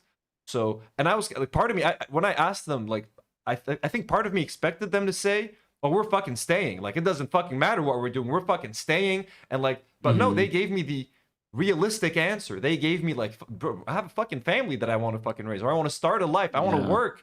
Like, there's nothing here. There's nothing left for us here. We're moving from tent to tent, city to city. Ahmad, the guy I spoke to, hasn't had eggs or meat in 4 months. He hasn't had eggs or meat in 4 months. So, Jeez. it's like it's happened. It's done. Like, it's been leveled. It's a parking lot. They're already planning, luxury condos, Gaza beachfront condos, and all we can do is raise money. And by the way, out of all the money that we've raised, they can only keep about half of it, because if we send them $12,000 in cash, for them to take it in cash, they have to pay a 30 to 50% fee to the guy who's giving them the cash. So if you send them 10K, he's only going to be able to use 5K. And then he's paying $100 for a kilogram of sugar. They're paying $700 for a gas canister to be able to cook the stuff. It's that's the best we can do, and it's the and it's you're doing depressing. something, And like it's all which depressing. is really important. No, But, I hear you. It really is. But I appreciate you doing this. I think it's super important. It's giving people, an outlet.